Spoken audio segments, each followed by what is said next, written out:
Hentai. So the camera operator got the camera perfect. Literally, look at that. It could not be any working more blind, perfectly that's all. centered. Unbelievable. Look at it, seriously. I'm available to work. Anyone? He can film drones for you in the sky as well. I didn't film drone because It's I laser. knew if I tried to record it, it wasn't going to record well, and there's no point in even trying to record it to tell my story. Why? We like stories. But Planes on Fire, that's clear as day. You got a plane on fire? I'll get a video of it. Local I did news bring- star. I saw that one. That one has Denzel in it, right? Mhm. Plane on Fire. Yeah. And the Samuel L. Jackson Man's on a Plane. Not a Oh, Stranger no. Prince. Sorry. Snakes on a Man. Oh, I guess, right? Snakes on a Man. I've I've seen that movie. I don't think.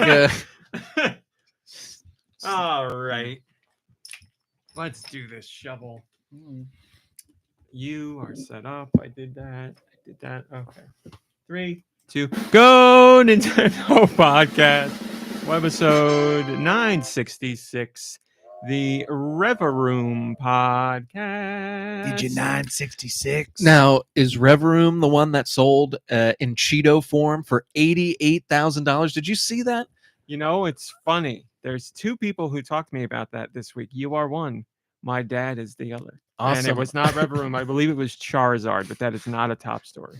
Did your dad talk about the time you tried to sell the onion rings that were conjoined in the middle? Do you remember I that? forgot all about that.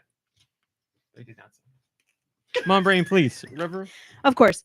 Revavroom. It's actually Revavroom. Revavroom. Revavroom. Rubber bugs. Creates a gas out of poison and minerals from rocks. It then detonates. I was going to say decorates. It then detonates. Sorry, I had a really good massage this morning. Mm. It then detonates the gas in its cylinders, now numbering 8, to generate energy. This feels like a fever dream. 5 feet 11 inches tall, 264 pounds, male and female. Category is multi-cyl, like CYL, like short for cylinder. And abilities include Overcoat, of course. What else would it be? The Pokemon takes no damage from sandstorms.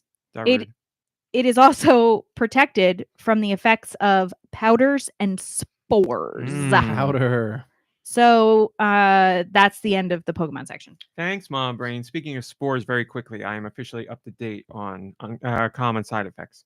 And that last episode, How great is that? man, that episode was so good. When they break up the cops, I know there's something that's gonna. Well, who cares? Whoa! I would have thought it was Whatever. All right, fine. We don't know which. Nobody cops. even knows what I'm talking about. Anyone watching the show? Probably not. Look, I'm sorry. You're right. I spoiled something, and when I was called out on it, I got upset, and I shouldn't have done that. You're absolutely right. That's growth, people. Yep. That's growth. And I'll admit it. I got a little upset because I was called out. No one likes to be called out, but you know what? Yes. This is soft. Dealing with it and being able to realize that you were wrong. So I apologize, and I'm sorry anybody out there who's watching the show and isn't at this episode yet. I personally don't think it's going to ruin anything for you. I would agree. I really hope that it doesn't. I would agree. I don't think it ruins anything. We need to have a conversation about spoilers. Oh boy, somebody's so upset there. Revavroom out there. Am I right? Am I right, MomBrain? He's listening live. And he heard the spoiler, and he's. I'm like in a weird position or whatever.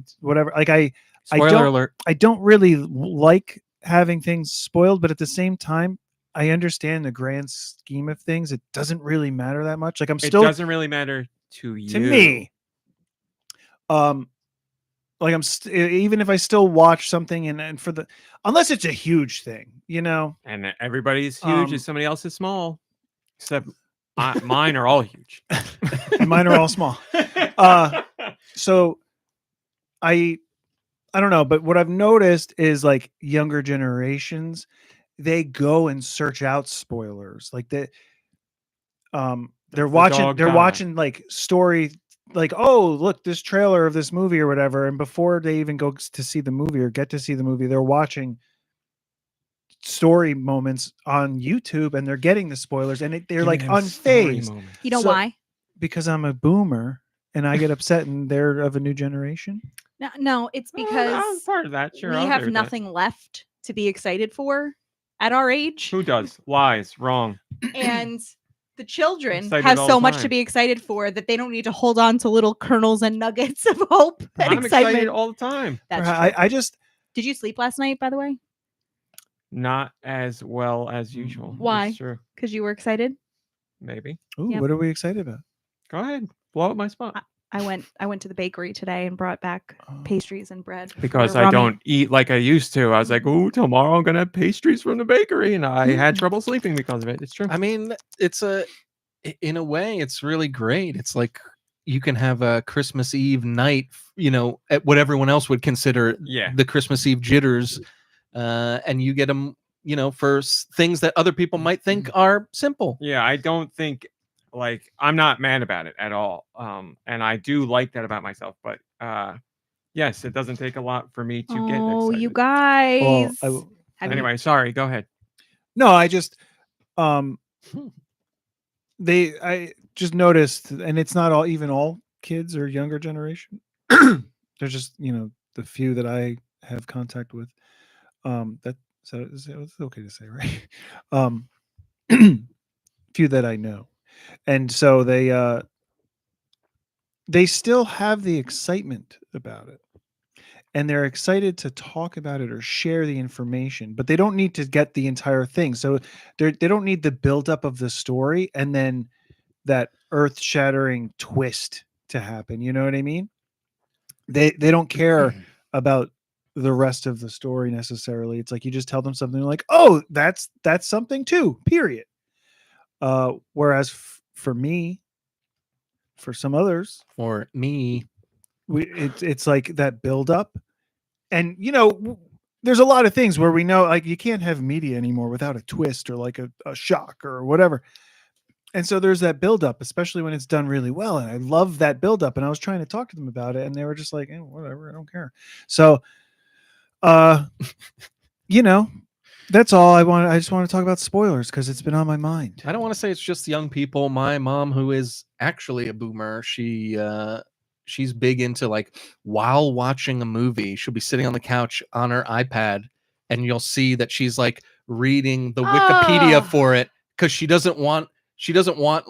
wants to know what happens at the end. And she's actually, I might have mentioned this before about her. She's the type of person that will read the last page of a book, and then read the book. I did that once. She does it all the time. That's like a diagnosable. That's her she loves it. I don't know why it doesn't phase her at all. She likes that kind of stuff.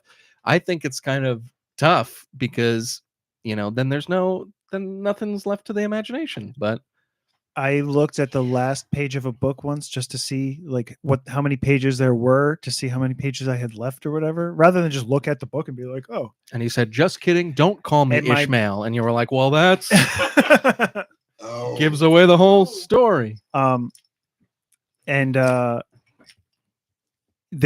my eyes just picked up like the last sentence, and it was something very specific about a very specific character. And I was like, wow.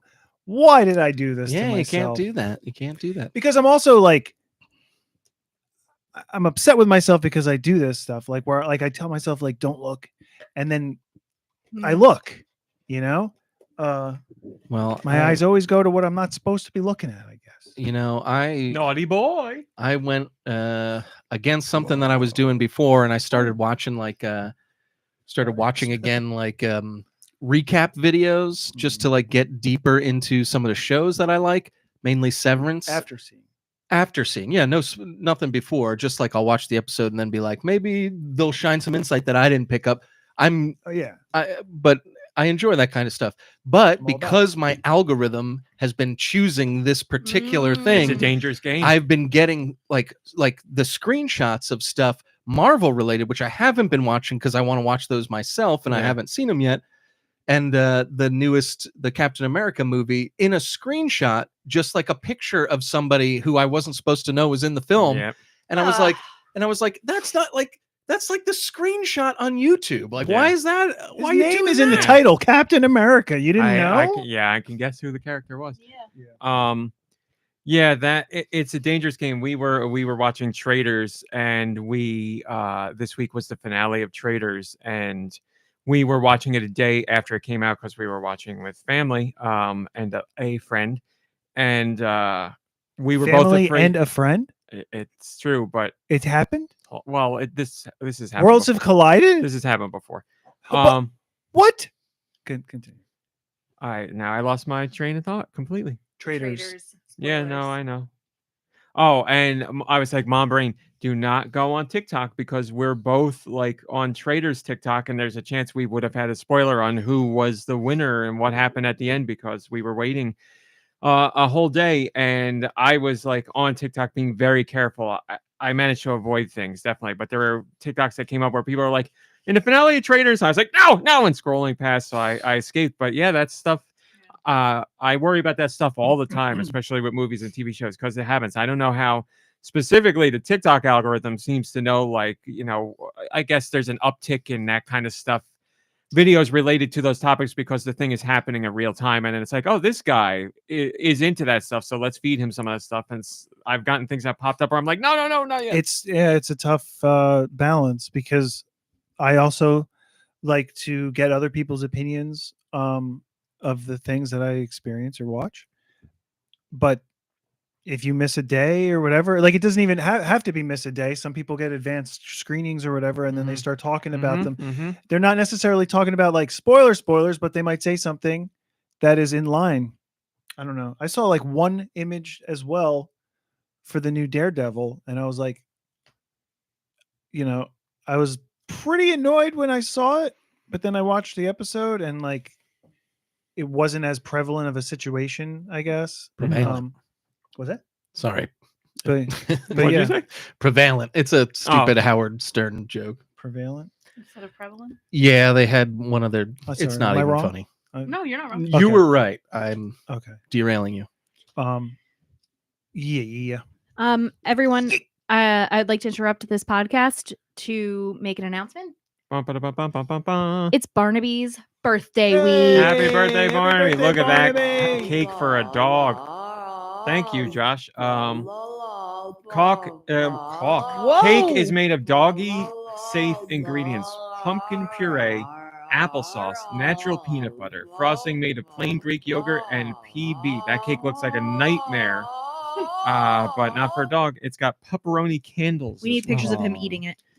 You know what? Let me do this first. I'll say hello to the chat first. Hi, Darmani and Thrillmo and Kurt Dog and My Chronic and Ice Dilbert. Bless you, you. MomBrain. Sneaker Hacks and Drake and Blood Ocean and Radical Defect and the Super Sanchez. Look at that, Barnaby. Holy Isn't moly. he so cute? And Tentavision and Human Far He's and so Roth cute. and Outlaws and Nico Darunia He's and so boy, glossy. oh boy, You know, when you pet him, he's like real slippery and shiny. and Axel and we got did I say Malakalo and Malakalo and Gecko Kitsune, whoever else I didn't say hi to, Vachi, E17. Thanks so much for joining us. We got a full house in here today. Very happy to see you all. Now let me say hello to everybody at the table. MomBrain, hello, how are you? Hi, I'm good. All How are right. you? Oh, after your massage, I'm sure you're great. It was a really. I'm gonna be sore later. That's right, Roth. Thank you, Roth. Hello, Nicky Hill. How are you?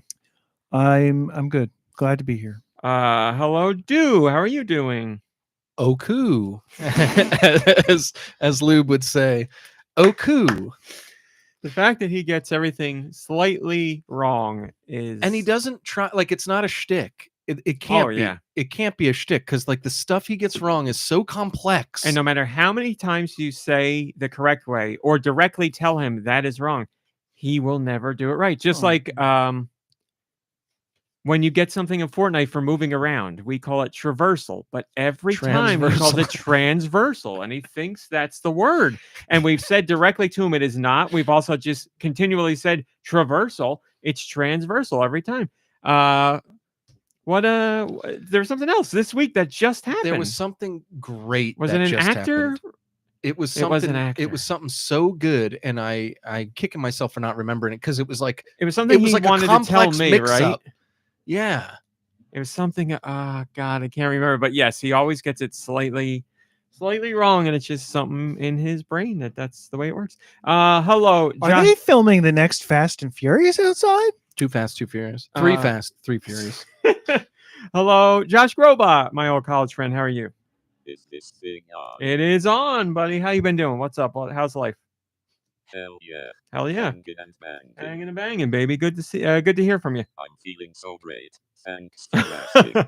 And I would like to know how George is doing. George, how Why you don't feeling? You ask George. I just said, George, how are you doing? George, no. Well, how was life this week? Everything good? Sublime. Get up to anything special? Just out in the old orchard, you know. A lime orchard? I No, think is it a yeah. grove? Oh, yeah. An orchard? I call it a grove orchard or an orchard grove a grove church? or an orchard grove. He is the expert, so I whatever he says. Yeah, they're you know. I don't know. Tell me more, A Mom sour Brain. patch, What do you if you think? will. Oh, I Ooh. like that. dude. Yeah, George. Welcome to George's Ooh, Sour Patch. cool. I think that's great, George. Oh, I hear he's cool. welcomed many people to his sour patch, but that's a story for another I time. also His Sour saw Hatch. Someone out Lowell's posted about in Disneyland they have Hi, SD. power limes Oh, Candies. a Power- Goofy movie. from a Goofy movie. I do. Boy, unlike limes. No, wait. I don't know the joke, but that movie does not suck. Hi, Atomic Toaster. It does. Yes, sure. You know what? I'm not even going to try and do anything with that. You're right, George. It Oh, doesn't suck. Tentavision's right. Tentavision says George is the man of the sour. Oh, that is good. That Hey. is good.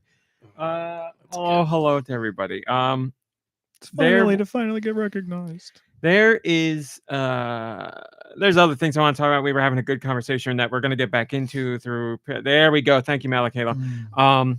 Man, I had getting derailed already. Hi, Backseat Studios. I had such a crush on that girl in a Goofy movie. The one that Max was interested in. And the Chipettes. Pete, And Not Topanga, all of who the- all look very similar. I will admit 100% that Topanga has Chipette qualities. That is true. I can see it. And the girl from Goofy movie. But also, I want to say it's not like Topanga wasn't like the object I'm of sorry, affection which- for millions of young men yeah. and women. which but Chipette? What are the three Chipettes? not Three the or four? I right, didn't which like the ones? dork one. I liked the other two. You like the you like the blonde chunky one. No, I liked the lead one the most, but Yeah, I everybody liked did. the chunky one, but I didn't like the nerd. But the nerd's cute. She's cute. She's cute. Listen, it's my choice. Oh golly, My chipmunk, my choice. I don't want to talk about chipmunk girls. The blonde one Why? actually looks like Nicola Coughlan. because I'm Doesn't too she a old little to bit? be talking about chipmunk. We're talking girls. about back in time. I'm talking about Chipmunk Topanga. girls.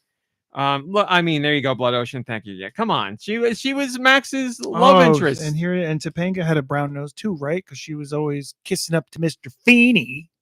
No. She didn't need to kiss up to Mr. Feeney. She was smart. The only one that did kissing up to Mr. Feeney would be Sean because Sean was a bad student. God, it's like you didn't even watch the show. That's great. The one of same us- GIF made it to the. Yeah, that's great. Thank you, Kurt Dog and Blood Ocean. It's funny because someone else in this house got a TikTok with from Boy Meets World this week, and it wasn't me. Oh, I got something. And she watched the whole thing. Oh, I was getting it too. Were you all really getting it? Well, Hi, George Shabadoo. if it's what's her name, if it's Topanga chewing out the no name from the show because the no name thinks that she's And so then- great, and Was that this Topanga week? was You guys awesome. got that? And in Maxim No, magazine, no, I'm talking about actual It was a clip from the show. clip but it from the show. started because I was getting Okay. those, and I was like, Oh. "Oh, what's the Oh. gossip?" Mhm. Wait, what about Maxim magazine? You were saying No, I got. something? Sorry. No, it was just I guess she was on a podcast with one of her old castmates, and the castmate was kind of like, "You were too big for your britches." They you never host a kind of thing. podcast like her Sean and Will Friedle host a podcast where they rewatch Oh, so episodes. it was the other actor on Topanga's They invited podcast. the redheaded actor Oh, on see, to their podcast. I thought Yes. she was like trapping Topanga and yelling at her. So she went on the show and then started being like, you never really treated me with respect. And it was like, Well, the we funny weren't in the thing- same circles. And then she was kind of like, I was on Maxim magazine. You weren't. You were like a side character in this. Not trying to be mean, but like, Yeah. But she also said she tried to trap Topanga. Like she tried to be like, you only wanted me on this podcast so that you can make this a public thing or whatever. And she's like, I wanted to do this privately, and you wanted to do it on the podcast. She shared the receipts. It's true. I'm not. Listen, I love Topanga. I'm Team Topanga, but if I'm given evidence to show the other side, then I will certainly, measure it. But yeah, Topanga was like, listen, I wanted to do this off the show and you didn't. So, and Topanga did not, Danielle Fishel did not back down.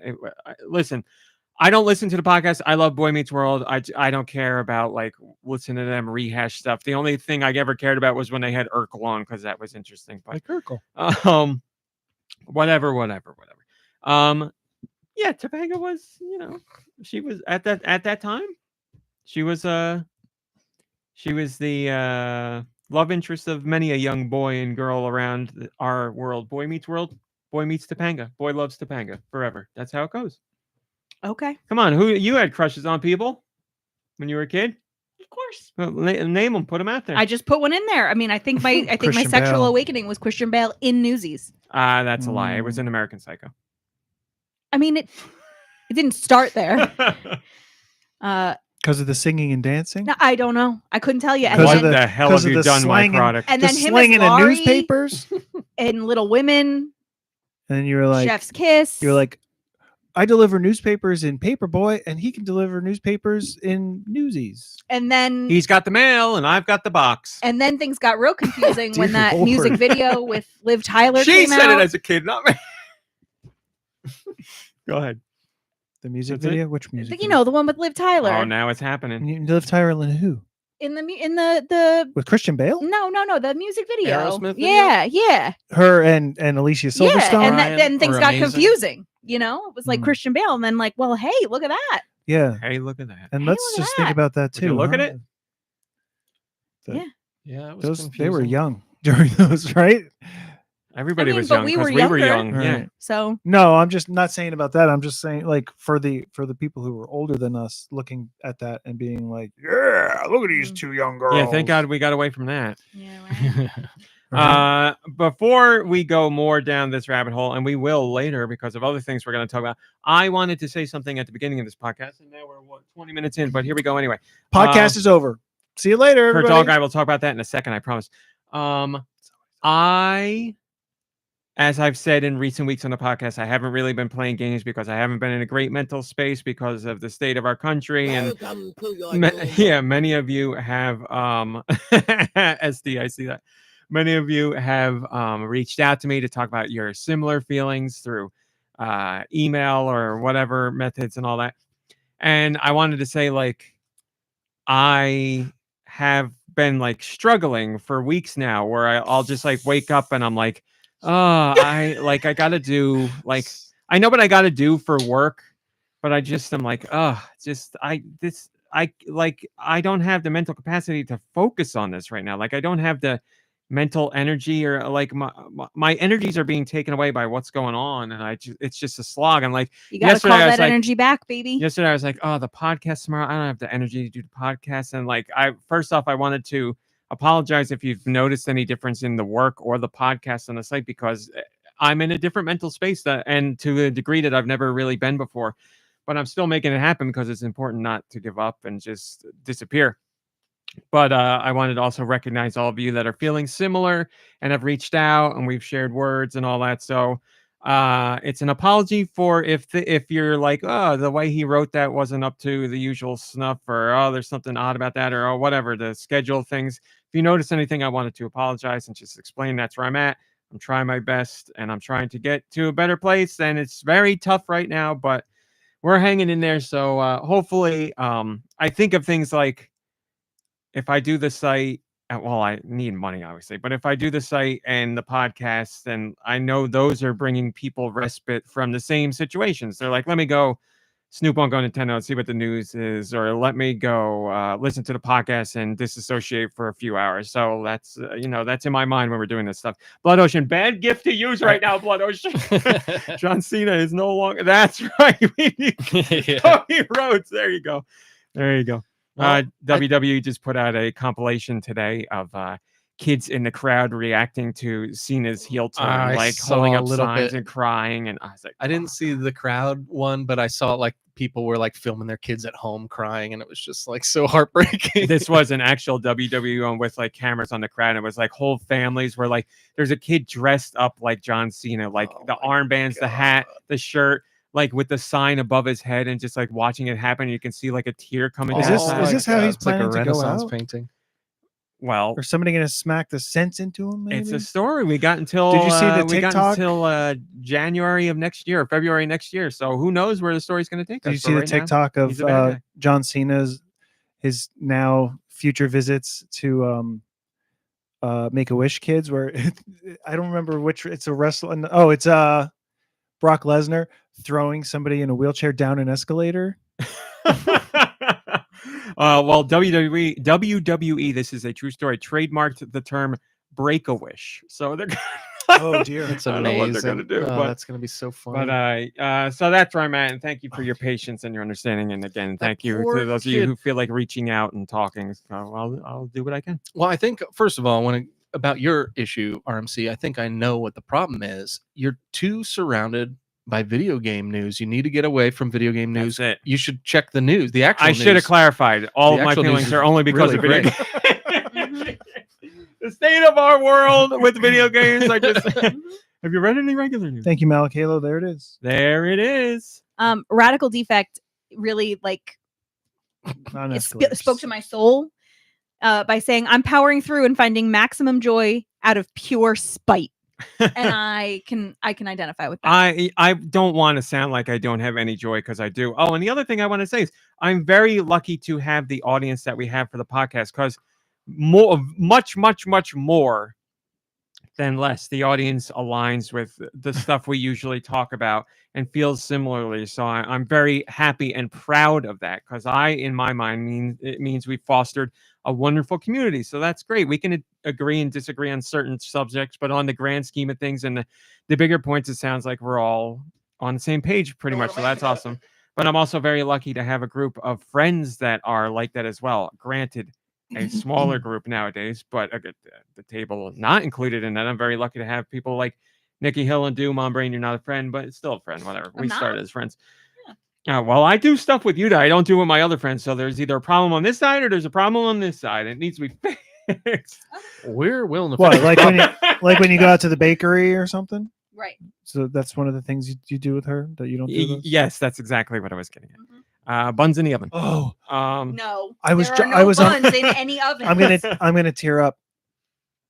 I was on my way here, and the bakery that I go, like one of the bakeries that I go to, that's like a classic bakery in the neighborhood. Mm.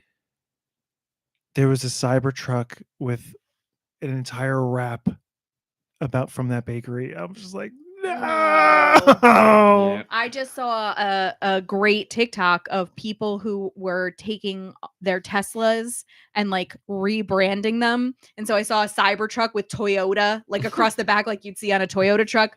We saw a bunch of like our car that were like Honda Civic. See, and I you was could like, get "This is a away great with it idea." with our Maybe- car to a degree. Like there's people who But wouldn't the notice. humor in the Toyota on the back of a Yeah. Cybertruck Yeah, is that's really good. Maybe that's what they were going for. Maybe they made the purchase and then things went the way they did, and they're like, well, we spent the money, we have to get use out I'm of it. sure there are people, we're in that boat too. Like I was just looking into selling the lease for the car and what would go into it, and like it's a nightmare. Honestly, we're pretty much stuck with it. But I'm sure there's people who are in the situation who did what we did, where we're like, it's really good for the environment. We don't like it. And when we first got the Tesla, Elon was just like, whatever. Like he was just like, oh, that guy's stupid or whatever. But we were No, like, he was getting the bad cars at that point. Like he started getting When we got it wasn't so The bad. very but first it was one, like yeah. early on. yeah, that's what I'm talking about. the very first one. You guys were in the clear. I That's what I'm think. talking about. Yeah. And then This one, yeah, we had a giant discussion about it. When, granted, it was before the Nazi stuff because that would have swayed our opinion. But we were like, So you would have bought 2, I guess. yeah, exactly. Was his and hers? Tesla? Wait, is that another John Cena gag? No. Continue.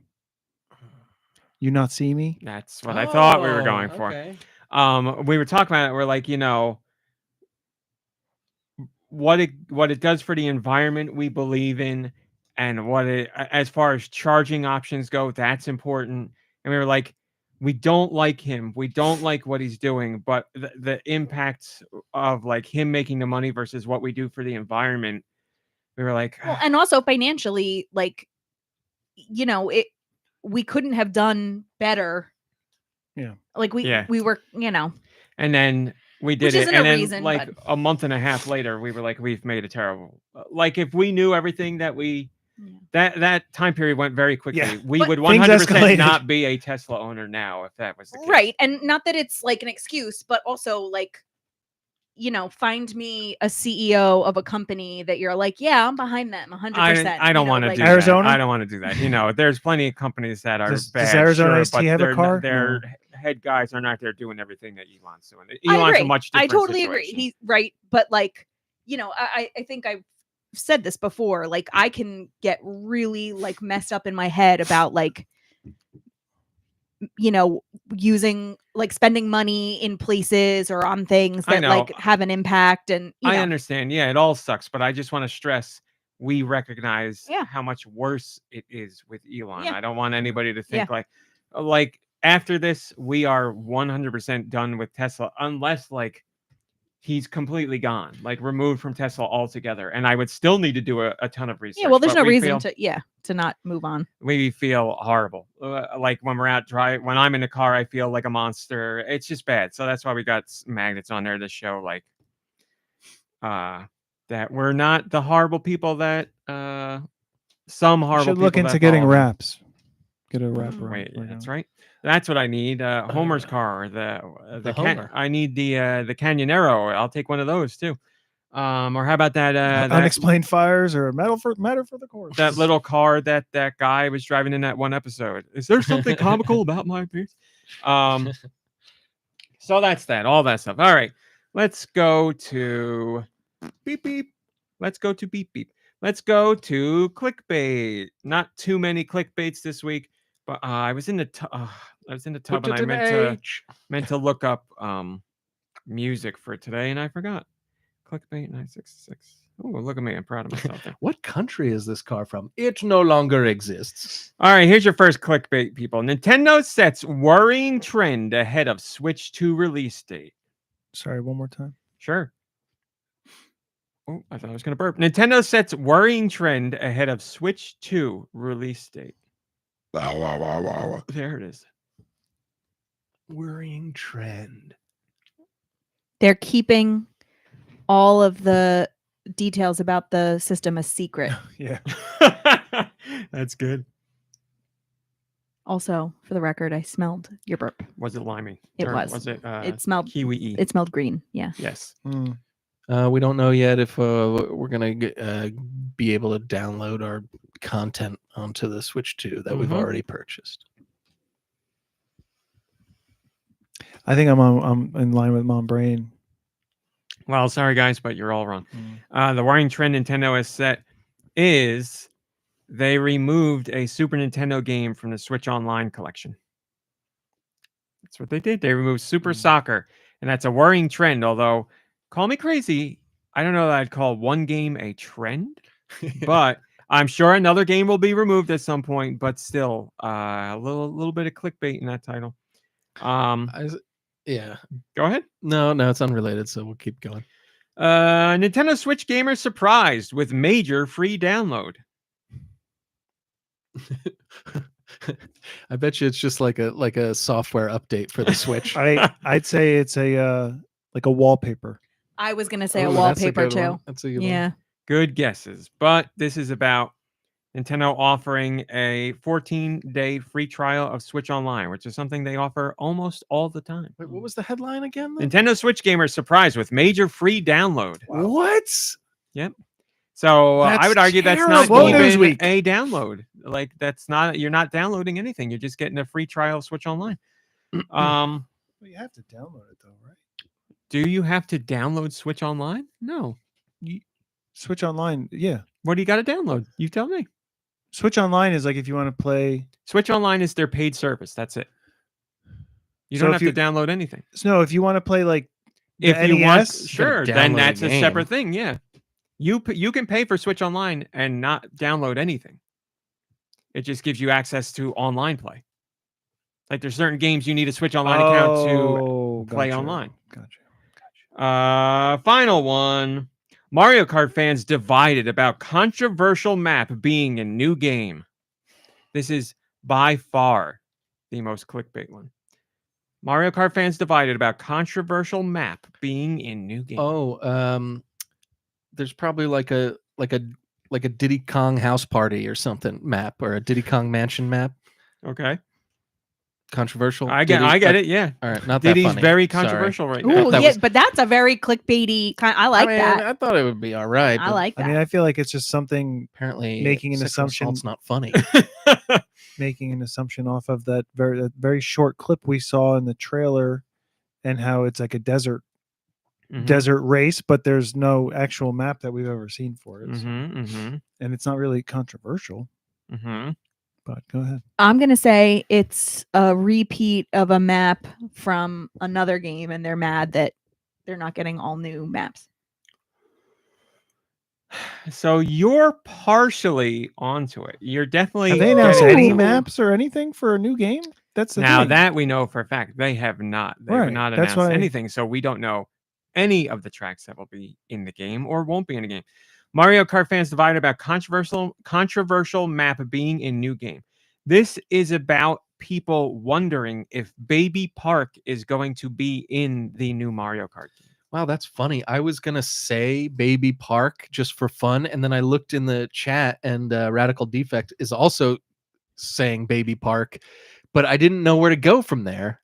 So it's literally just people talking about what if Baby Park is in this? I'm gonna be mad or not. Mario Kart fans divided about controversial map being a new game. So again, not based on any truth, evidence, or actual details at all. It is literally just a Reddit thread that says the only track I need in the next game with a picture of Baby Park. That's where we're at. Well, That's where we are. And then the as article is far as like Baby news. Park was introduced in Double Dash and then was on Mario Kart on the DS, Mario Kart Tour, and Mario 8 Kart Deluxe, is a so- game where characters from the Nintendo world race so go-karts. So it's literally like it's just a controversial track amongst fans because people like me love it and other people I'm sure hate it, and they had nothing else to go on, so they just don't said have- controversial They're track. ju- It's just some. so- There's nothing wrong with the Reddit thread where it's like, I wonder if this track's going to be in the game because it's been in multiple editions. But like to make an article about this and name So that's it that what way. the problem that I have with this stuff is that they're writing news articles about people's comments on Reddit, TikTok, all this other stuff. Like there are articles that end up being posted that is basically rambling for a bunch of paragraphs, and then it's just somebody's TikTok. You're clip. right. And like, if that's how it's going to be, then create a subsection of your website where you're talking just about social media stuff that isn't news related. Like, don't sell it as news. But you know what? This is clickbaiters, right? Clicking That's right. A paragraph clicking article, by the way, and just on baiting. that. and Farticle? baiting and Um, clicking. Yeah, there's a way to make an article or post or story about this, where you put all the information in the title and say, like, fans curious if Baby Park will return for Mario Kart on Switch 2. There, do that. But that's like, is that the pressure of an outlet saying like, you need to write more articles? So now they're Yes. going to Reddit to get somebody just talking about like, hey, this is what I experienced one time, and then a bunch of people responding, and then now I have a news article. Having worked for other outlets, yes, there is a mandate from the top that's like, we need to do this much of this, and it needs to be. Can we get somebody in the top of these places? We have to have a conversation with these top. Well, people, I mean, top men. who are you? Not Who bad. who should you be mad at?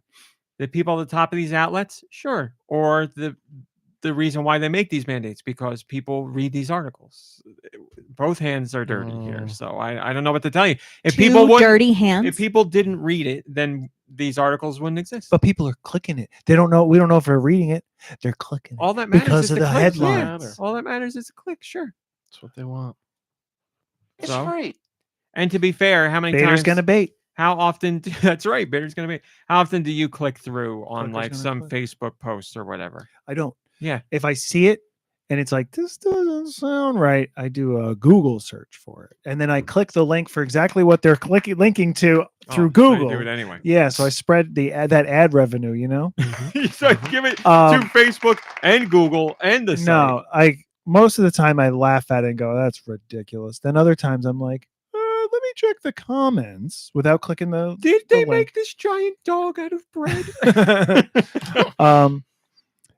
And this giant ocean crab made out of water bottles is beautiful. Anyway, Did Trump put a giant Jesus statue outside of the White House? so yeah, I That's a real one, by the way. I'm not just making stuff up. That didn't Oh. really happen, but that's a real. I saw one on Threads that one country bombed another country's aircraft carrier that was loaded with tanks, and I was like, Yep. Definitely happened. Yep. That's your clickbaiters, master baiters for the week. Top clickbaiters. Click Masters. Clickmaster. I Oh, kind of man, like that's- that. That doesn't make any sense, and I love it. But that's like a Clickmasters. TV That's a show. game name. show. Well, I don't know. It's It's a not game real. show in the UK. Is it really? in the 90s? No, Oh. I'm saying that's what it sounds like. No, but it has the hook of a game show What title. do you do on Clickmasters? I don't know.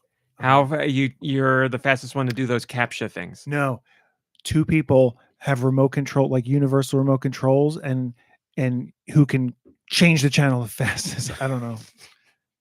Okay, I'd Well, watch it. it's- I love it's all game kinda shows. like- I'd watch it. Kind of like Jeopardy or whatever, right? Where like if Dew and I were on Jeopardy and we both buzz in and like I'm just a little bit quicker, it's that thing. But that's the whole point of the game is to buzz in. Just quicker. whoever buzzes. You don't in quicker. answer anything. You just try to get him. You beat him to the punch. It's a game show with no answers, just buzzing it. What if we? That's the kind of game show that will work nowadays for people's attention span. Like Just a we game have an where literally actual- buzzing in is the way to Like, win. we have an actual question being read and then bing, Mhm.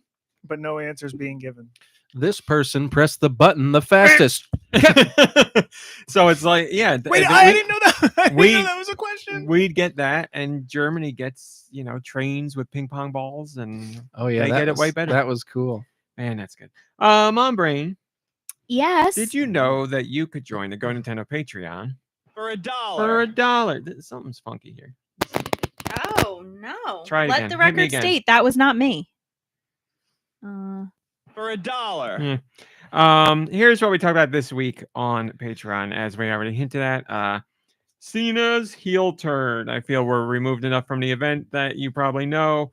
Was that only a week ago? Yeah, Saturday. Time is Flying. crazy. It's Um, just a construct, right? 1 week ago, John Cena did Oh, something that we've never seen before. He turned heel after 20 plus years in the business. He aligned with The Rock and has turned heel because Cody would not sell his soul to The Rock. And John Cena decided that his soul was up for grabs. So there you go. I haven't watched SmackDown yet, so I don't know what Cody said about all of it, but I know Cody was there. But yes, talked about that because it's without a doubt one of the biggest moments in wrestling history. Top 5 easy. Just where it fits, I don't know. But monumental event. And if you're a political person on the side that we are and you watch The Daily Show, Jon Stewart, massive WWE fan, had his whole segment on Monday all about how John Cena's heel turn was what's going on here? Was directly related or paralleled with what Ukraine and happened on- Zelensky and Trump. Oh, your computer's making a noise. Never mind. Sounds like it's Never mind. Yeah. So because I knew Jon Stewart was a wrestling fan, and I was like, Art imitating life. when I saw that happen in the ring, I was like, first off, I know Jon Stewart saw this, and I was like, there's no way he can't at least make one joke about this because it parallels each other perfectly. And then I think it was when I was playing Fortnite with you on Monday, I got a YouTube alert about this segment that came up for Monday, and it said like Trump's heel turn or whatever in the title, and it was from the Daily Show. I was like, oh my god, he's doing it! So I watched that night. I always watch anyway, but I watched that night, and I was like, the whole segment, 20+ minute segment on how those two are very similar to each other. Those two situations. It's just so funny how you can, I don't know, maybe I'm being naive, but you can watch WWE and like even the youngest kid knows who the good guy is and knows who the bad guy is. And like we can watch something like what happened in that Oval Office. And like to us, it's so obvious who's the good guy and who's the bad guy. But you know, there's people who are like, maybe The Rock's not all that bad. And remember, in wrestling, there are people who love the bad guys, but they're very like outward about how they just like rooting for the bad guy and the people you're not supposed to. So I guess art imitates life. As Also, Hill said. After everything John Cena said, this is going to make great TV, right? Yeah, that's right. So I talked about that. I also talked about $1 Million Secret, which is a new game show, a new reality competition that's going to be on Netflix, because I'm back in I was never out of my reality competition era, but I'm very deeply into it right now. And this is a new one coming to Netflix. Yes. I want you to watch. Is it possible for you to watch the first episode of I like anything to watch. What do you mean? and not continue? I've done it before. I don't like to do that, but what's up? I'm curious to know your opinion on Surviving the Raft. It was on Max. Is that the one? I with watched Ice-T? the first episode when you were talking about Oh, you did? Yeah. We never talked about it. Okay, Yeah. we'll talk about it another time. it. Sorry. I was making a bad joke about a movie starring Ice-T called Surviving the Game. Oh, you can't find It's a that sequel. streaming anywhere. It's sad because it's got so many greats in it. Rutger Hauer, F. Murray Abraham, Gary Busey, Charles S. Dutton. I mean, Ice-T. Do I need to go on? So $1 Million Secret is, we don't know all the details yet because it's a brand new game show. It 'Cause comes it's a out secret. comes out this month, I think, on Netflix. But it's an island full of people, and they're trying to win $1 million. One of them is randomly in secret given the $1 million, and they have to convince everybody that they don't have the $1 million. So everybody's trying to figure out who has the $1 million, and if you get voted to have the $1 million, and you do, then you lose the $1 million, and you don't play the game anymore. And then I would imagine secretly they give the $1 million to someone else, and you have to pretend that you don't have the $1 million. And then eventually at the end, it'll be down to 3 or 4 Are they people. carrying it on their person? That's going to be obvious. No, they are not. They keep it in their This room. guy's I'm sure. walking around with a giant duffel bag. Well, in all the reality, I'm time. sure they just give them a briefcase that has nothing in it, and they're just like, keep this in your room. But obviously very inspired by the traders, but I'm all about it. So I talked about that. I talked about being stubborn in video games. And I was directly talking about like when you're playing a game online and you lose a game, the idea of like keeping going and like one more round and like just sticking with it, because I'm someone that really I don't like losing, but I like the motivation that the losing gives me. And I would, like, if it was just up to me, I would go all night until we got a win, and then I would stop. Like, I just love that feeling of trying to claw my way back up and get a win. And other people give it like 2 or 3 tries and they're like, that's enough for me. Or other people are like, no, I don't want to do it at all. And there's no right or wrong answer here. I was just talking to people about that game stubbornness trait to see where everybody was at. You guys, how stubborn are you with games? It depends on the game for me, but there's a lot of times where I'll like keep at it, and then just have to quit after trying so hard. And then this first time I pick it up after a short break, I'm like, oh, that was very easy. That's my MO. That sentiment was in the comments. A lot of people were saying they've been in those situations where Cool you wet try for a rack. really long time, then you go to sleep or whatever, wake up the next day, play one round, and you're like, oh, okay, it was done. So I've had that happen before too, but I'll like put hours into trying to beat something and can't get it done, and then I'm like, literally, I have to go to bed because I got to get up tomorrow. I'll get up, do work, whatever, then go to play, and then it'll be one and done. I'm like, oh well, there it is.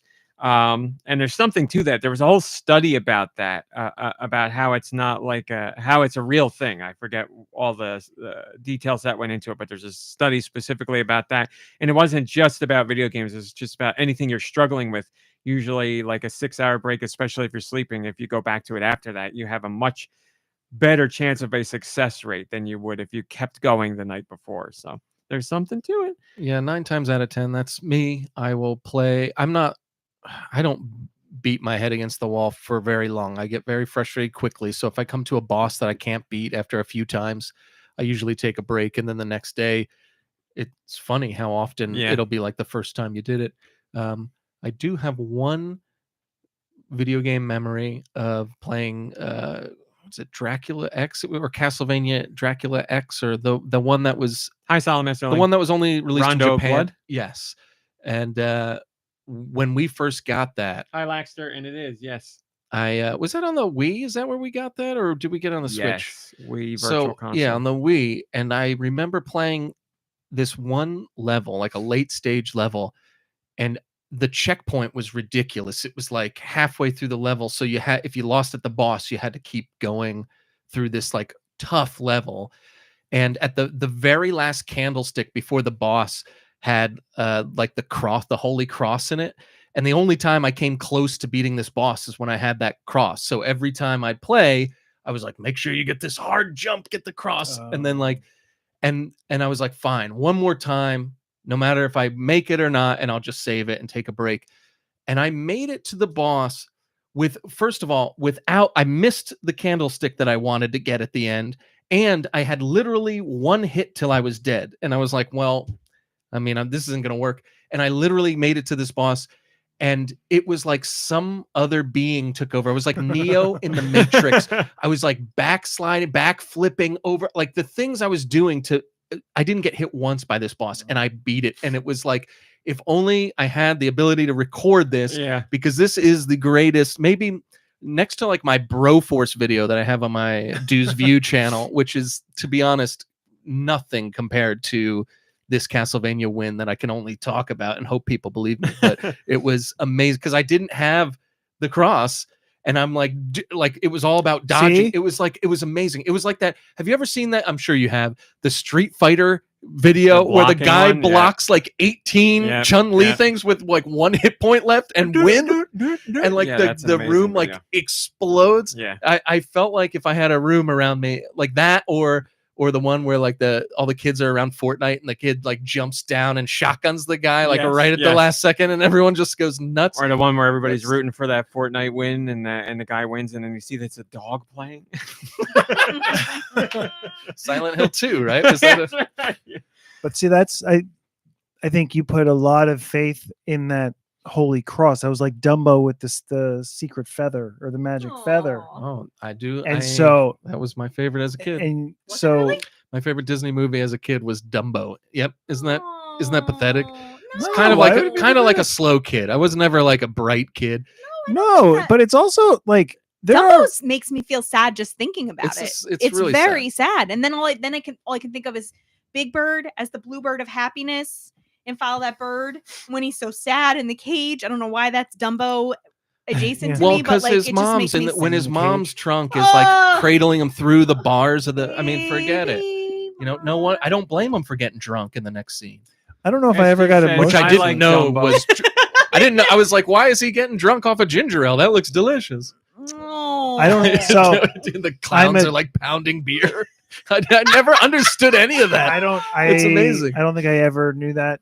I don't even realize it was cream soda or anything. I just, for some reason, I thought the bubbles meant that it was soapy water. Never put it together that it meant something else. I don't know if I ever cried to like the sad thing. Land Before Time.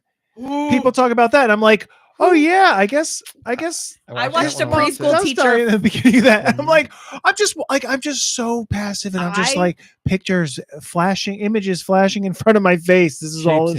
I watched a preschool teacher fast forward through that. It was like dinosaur week, and I was a teaching assistant, and they were like, all right, we're gonna watch The Land Before Time, and the preschool teacher was like, so in this part, it's very boring. Mom goes to ShopRite, like fast forward through the whole thing. And I was like, awesome. You are doing the Lord's work. But like, I am so dense and so sheltered that I didn't really like pick these things up. I don't think that's a bad thing. Yeah, but now there's like things that I want, like when I revisit it, I'm like, wait a second. I don't know. Or like if I want to try to share similar things with other people or kids or whatever, like a younger generation.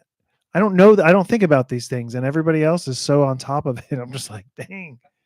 But yeah, you put too much faith in that thing, and you had it inside you the whole time to beat that boss. You were the power of the cross. Nice. The magic feather was just a gag.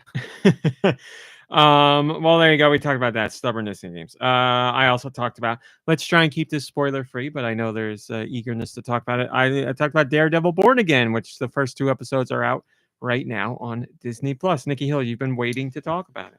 I can't talk too much about it because the things I want to talk about are spoilerish. But I mean, I'm happy to be back in this world. Mm-hmm. I feel like it's being handled a little differently than the Netflix outing.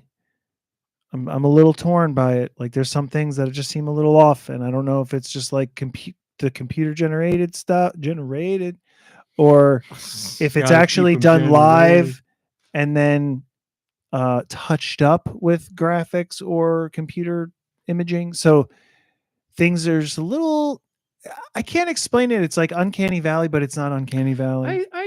I can't explain it either. I think I felt the same thing watching it as you did. There was something so visceral and like down to earth about the not just the content of the first 3 seasons, but like the action sequences felt, and I don't want to say violent or raw or any of that stuff. There was just something more like kind of grounded about it, where this, I mean, I know they've got a bigger budget and they can do more with it, so they're doing more, but like for me it just stood out a little. Like it seems separate from the original. Like it doesn't seem like a continuation. It seems like, oh, this is maybe a I feel not there's remaster or remake, but like a re-envisioning kind of. And it's only 2 Revisiting. episodes so far, so I hope that I'm wrong. But like so far it doesn't feel like there's gonna be like a huge arc for the season. Hopefully there is, and there probably will be, but as of right now it seems too serialized, and everything that happened to set up what's coming in the second episode was kind of, I don't know, like we'll see. I want to see the rest of the show, and I'm liking, I like all the characters and stuff like that. I wish, I'm glad that he mentioned to Wilson Fisk that he's like lost some weight and like looks a little slighter, because like I was watching this and I was just like, man, he looks like not intimidating at all anymore. right, but I also like, thought that was like kind of on purpose too. Like he's been in prison or whatever. Like, he's been through it. Oh, so he I'm was also glad- shot in the or face. in a hospital for a long time. And yeah. that's another thing. Like, look, I know there's a scar there, but the scar could be a little worse, I think. Don't you guys think? There's a couple of things that I think would Not a big deal, would but like, benefit. should he have I also bigger think scar? I also kind of think like his You would think from being thank shot in you. the face. I think yeah. his meat hook should be a little bit like chewed up too, because there's like a history of this character who's just this is his only tool and like weapon are his fists. They Like should have done what they did in Tropic Thunder with Tom Cruise's forearms. They gave him those those like giant forearms and like hands, like Popeye arms. But yeah, there's more that I'll talk about privately. But I do feel like it's enough of a continuation, or I think they tie things in pretty well. I'm gonna keep watching it because this character, I have such a strong connection with a character who's like, it's really bad to just lash out and I want to do the right thing and help people, but I'm also just going to stay buttoned up, and then get pushed to a point where you're just like, you've given me no other choice kind of thing. I don't know. The end of that second episode was intense, but also, I just get it. I don't know. I like you just. There's so much. Literally, the last thing that happens in that scene. Right. Yeah, you're like, I feel that. Exactly. But no, that's so like watching all of the other seasons that were on Netflix and everything. I felt that from the very beginning, Yeah. and that's what I really love is that this guy has like he's got a very clear idea of like good and evil or whatever, good guys, bad guys, and then he's like, and that kind of gets blurred, and then it's just like this inner torment of constant like, I don't know what's going Got a on. black and white vision in a grayscale world, but That like I said to you, that conversation in the diner between Fisk and man, did I love that. Man, I really enjoyed that scene. I said it's like what did Michael Mann direct this scene? It has nothing like Heat, but at the same time, it's like you gotta get that same a little inspiration, I guess. This is the only thing I'm good at, so I'm gonna keep on doing it, or whatever they say in Heat. Right. So yeah, but I'm obviously gonna give it a chance. And that Charlie Cox, man, he's an actor. good. He's an actor, man. He's so good. Yeah, I think he's really good too. He's very good. And Vinny D is so good. I think. I just went to Rotten Tomatoes to see. This is so rare to see what the scores are there. Critics 85%, audience 85%. Wow, everybody is right there. Yeah, I can't remember the last time I saw it. I mean, you know me, I really liked it. I had trouble watching it because of, I watched Hawkeye and I watched Echo, so I knew where the story was going with Fisk, but just to see it play out and obviously see its parallels to real world, and I know Born Again exists. Scariest part. Born Again exists long before this show did, and these story beats have played out before our real world situation, but to see it play out in the show in relation to what's going on in the real world, and obviously inspired by it, it was tough to watch because you see Daredevil in certain scenes where he's reacting to what's happening, and like we were saying, he's such a good actor. He was doing a great job of making it feel like how I felt about certain things, and like, man, this moment's hitting me really hard, and like that's hovering over, or that's like permeating the whole season. I would imagine we're only 2 episodes in, but that thing, it's like real life for me, where it's like I can go on doing whatever I'm doing, but that thing is happening and it's always there and it's always going to be in the back of my mind. And I think you're doing a good job of showing that with Daredevil. He's got other stuff going on and other things are going down, but that little thing is making him lose his mind. And I was like, not little, but that thing is making him lose his mind. I'm like, well, it's interesting that like he can have so much control over himself for so long, and then like the introduction of another individual, and he's just, and like that consumes him, and he's just like, he loses all control, like all elements of himself. I don't know. I will say the only complaint I have is that lady sets him up on a blind date. Come on, a little too on the nose, people.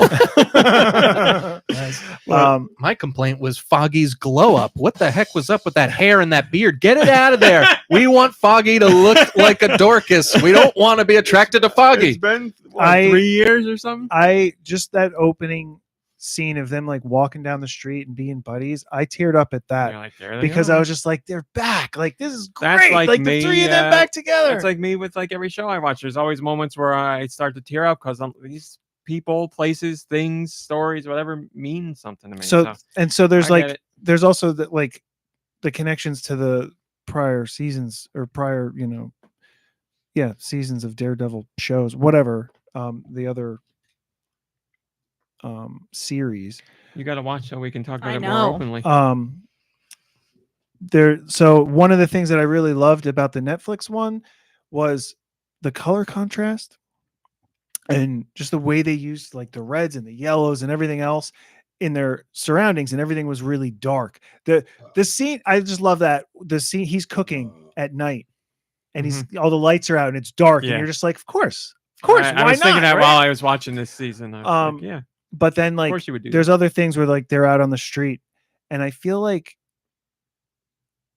maybe because it was newer at the time, but I liked the older way of how they lit a lot of the stuff than what they're doing now. Now it kind of feels like they're almost trying to recreate that, and it's not hitting the same mark. So that kind of separates it in my head. They're different series. I shouldn't connect them so closely. I mean, they're different and they're the same. Right. I think it's fair to one's feeding off the other. Yeah. But something that they did in this, that long shot down the street when the two of them meet on the street corner, it gives me chills thinking about it. And there was like one or two other moments where they had that long lens looking down the street.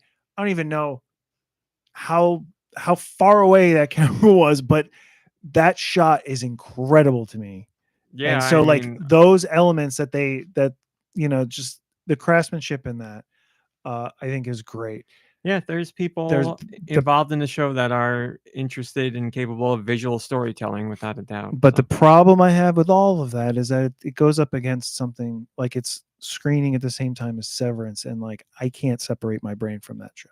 Well, you have to. They're different shows. I mean, Severance is But the like high watermark of TV cinematography- in general right now. I mean, name another show that looks anywhere near as good as Severance. Right, but It's impossible. but the thing is too is like that show, you can sit them in a room with nothing else in it, and they make it an incredibly gorgeous frame. Like it's so I mean, amazing. There's nothing wrong with like looking at Severance and being like, "This is amazing," and comparing it to other stuff. But you like, it's not fair to hold everything to that same level, because the Severance is so many layers deep on everything. Like it's just not that kind of thing.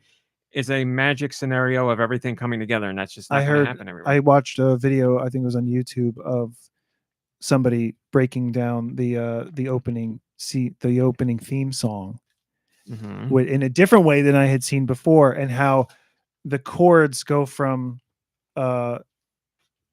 harmonious to dissonant or whatever. Yeah, sure. So the first chord is like like a major chord or whatever. The second chord is a dissonant chord, and then it goes back and forth because they're innies and outies. I was like, oh my god, it's all there in the music. I hear all that stuff, and that's wonderful.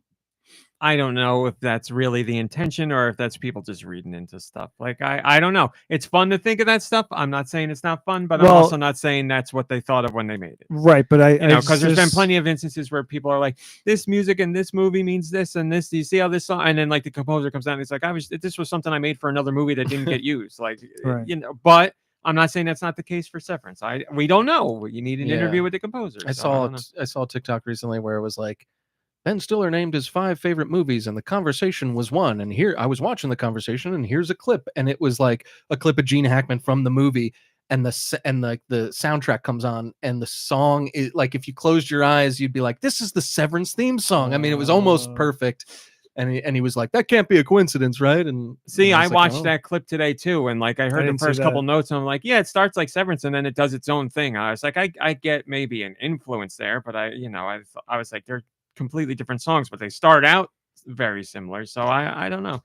Oh, we need more people to interview the composers for this show. I always say, just like games and movies and TV shows, Let's do it. The people who do the composing duties for those shows and games and whatever don't get enough credit for that stuff. Sound design in general does not get enough credit, and those people need to be in the spotlight more. They need to be talked to. Meanwhile, the composers sitting back on, nope, you're right. Don't have to talk to me about it. That's exactly what I want. Yep, I thought of this the whole time. Exactly. And not just that, I've had that joke with other people who are like, I just want to make a movie or something, like a piece of media for people to pick apart. And then when they interview, be like, so is this really what you meant? And they go down to like this really deep rabbit hole or whatever. And it's just like, yeah, that's what I meant. And then the next person interviews you and you're like, so is this really what you were going for? And it's like, yeah, that's what I was going for. It's like those interviews with directors where they're like, well, I wanted the audience to come up with their own. And yeah, sure you did. You got an idea in your head. You just don't want to ruin what everybody else is saying. So there's that. I also thought about motion controls because I started playing, which I will talk more about later. Sorry, We're Closed. And that allows you to use motion controls for aiming because you do combat in first person and you have to hit enemies in weak spots quickly in succession. And I was doing it with the thumbstick and I was fumbling a bit. I could do it, but I wasn't as quick. And I was like, well, let me do motion controls because I like motion controls. And I switched over to motion controls and I was playing much, much better. Like it became much easier for me to do. And I was just talking about how in games, when there's motion controls, especially for fine-tuned movements like, Splatoon or whatever, where you're dialing in shots, it just works so much better for me. But I know there are people who can't get anything done with motion controls and are much better on thumbsticks. So it will never be not interesting to me, just how that works. There's just something in my body that makes more sense for me to move the controller in space to line up shots. And like, it's not like a little bit better. I'm much better playing this way than I am the other way. And I find that really interesting. And I wish more games allow for motion controls, because PS5 has gyroscopic controls. It's just not many games ever use them, because nobody really on PS5 or the vast majority of people on PS5 aren't going to use them. So I don't know why Sony feels it needs to be in the controller, but also like developers aren't using it because they know that audience there doesn't really take advantage. If you play Sorry We're Closed on PS5, it does have motion controls there, so you can get a similar experience there, probably a better experience if I'm being honest, as far as motion controls go. But I just, man, it makes such a difference for me. I also, you know what? We'll just go right into this. I talked about Severance. Now, again, no spoilers, because MomBrain is also going to watch that, and just listeners in general. Right. But it was about Severance, but it was mostly about the idea of filler episodes in shows, because you wouldn't consider that filler.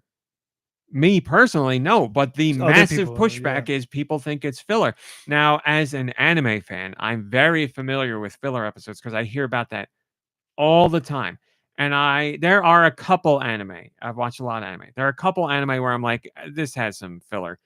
But by and large, I don't really think that. Like, I think maybe when there are episodes in shows that show me more about a character, just their personality or their upbringing or quirks or whatever, that teaches me more about the character and informs how I feel about them going forward and look at them. I don't see that as a filler episode. It drives me absolutely nuts. And then with Especially Severance, when you're talking about a show that is so intentional. Mhm. Everything, it has a purpose and a meaning in that show.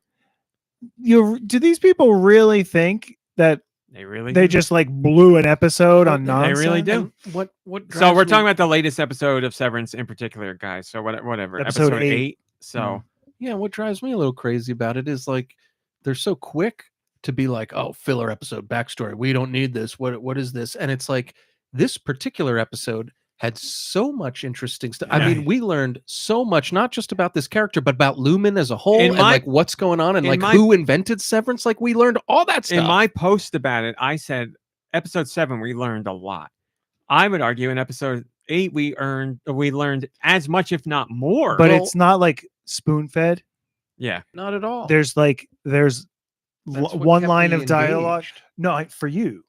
But Right. there's a lot of people who are just like, they probably, like, if it's not slapping him in the Well, face or something. the main complaint that I read from people was they don't care about the side story. They care about the main characters, and I'm like, I don't know how you watch this episode and that doesn't inform everything for everyone. Like, this is related to the main characters, and this is related to season 1 for certain characters. Be like, that's why they were acting like that. Like, I don't understand how you watch that and you're like, waste of an episode. And the character that this episode was centered on is one of the most mysterious characters, Right? if not the most, Yeah. other than like the Kier top of the top brass. Like I was enthralled learning all that. Well, I stuff. said to you, I watched the episode and I had the same reaction I did to every episode for the whole show. I was like, that was a great episode. I really liked that, and never expected there to be pushback. And I only found out the next day because I came across articles saying there was pushback from people. And like I said, if you go on the IMDb, it's the lowest rated episode of the entire series it's at a 6.7, which is not a bad score, but compared to where the show has been, it's by far the worst score. I think I expected pushback just because I also kind of expected pushback from the last episode because there it's- was 'cause to it's- some degray. it's outside of the norm. People just want like the main characters and they want go.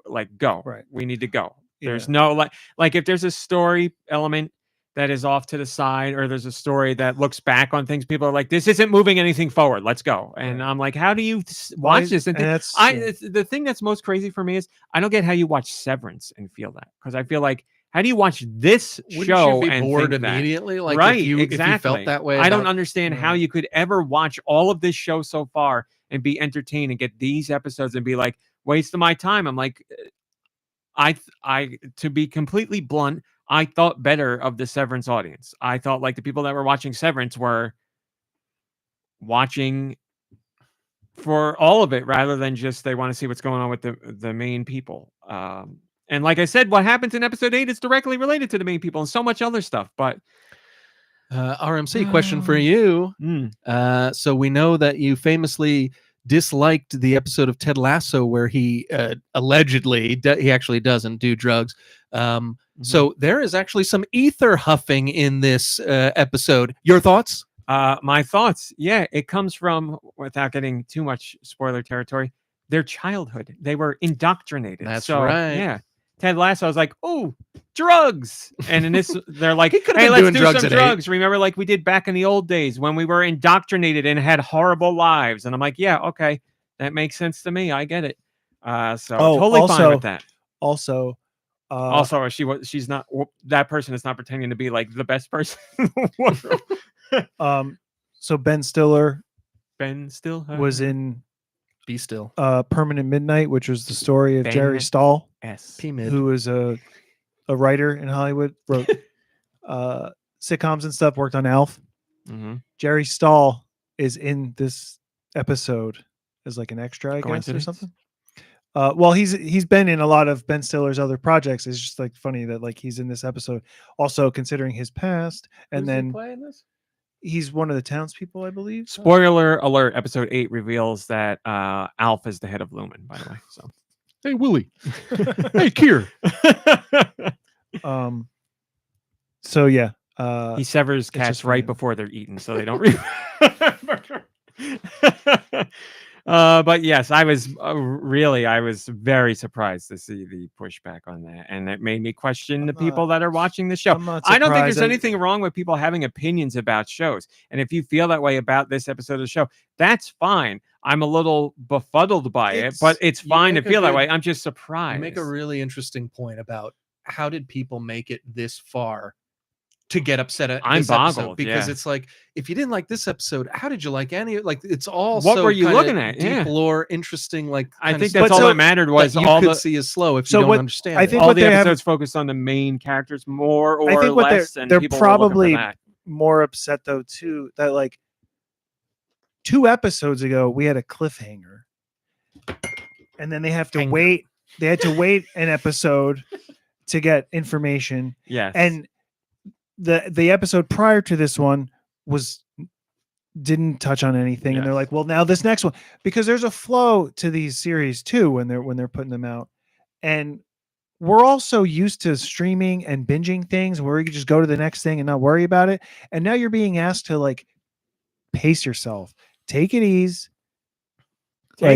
one step at a time, and you know, and on top of that, now you're just completely removed from the story to get more exposition for other stuff. Slap it on the a thing plastic that I'm lunchbox. concerned about is like, I feel like we're getting not getting close to wrapping things up, but like we got a lot of information over the last 2 episodes. There have been huge info dumps, and I was initially under the impression, for some stupid reason, that there was only 2 seasons, that they were going to stop at 2 seasons.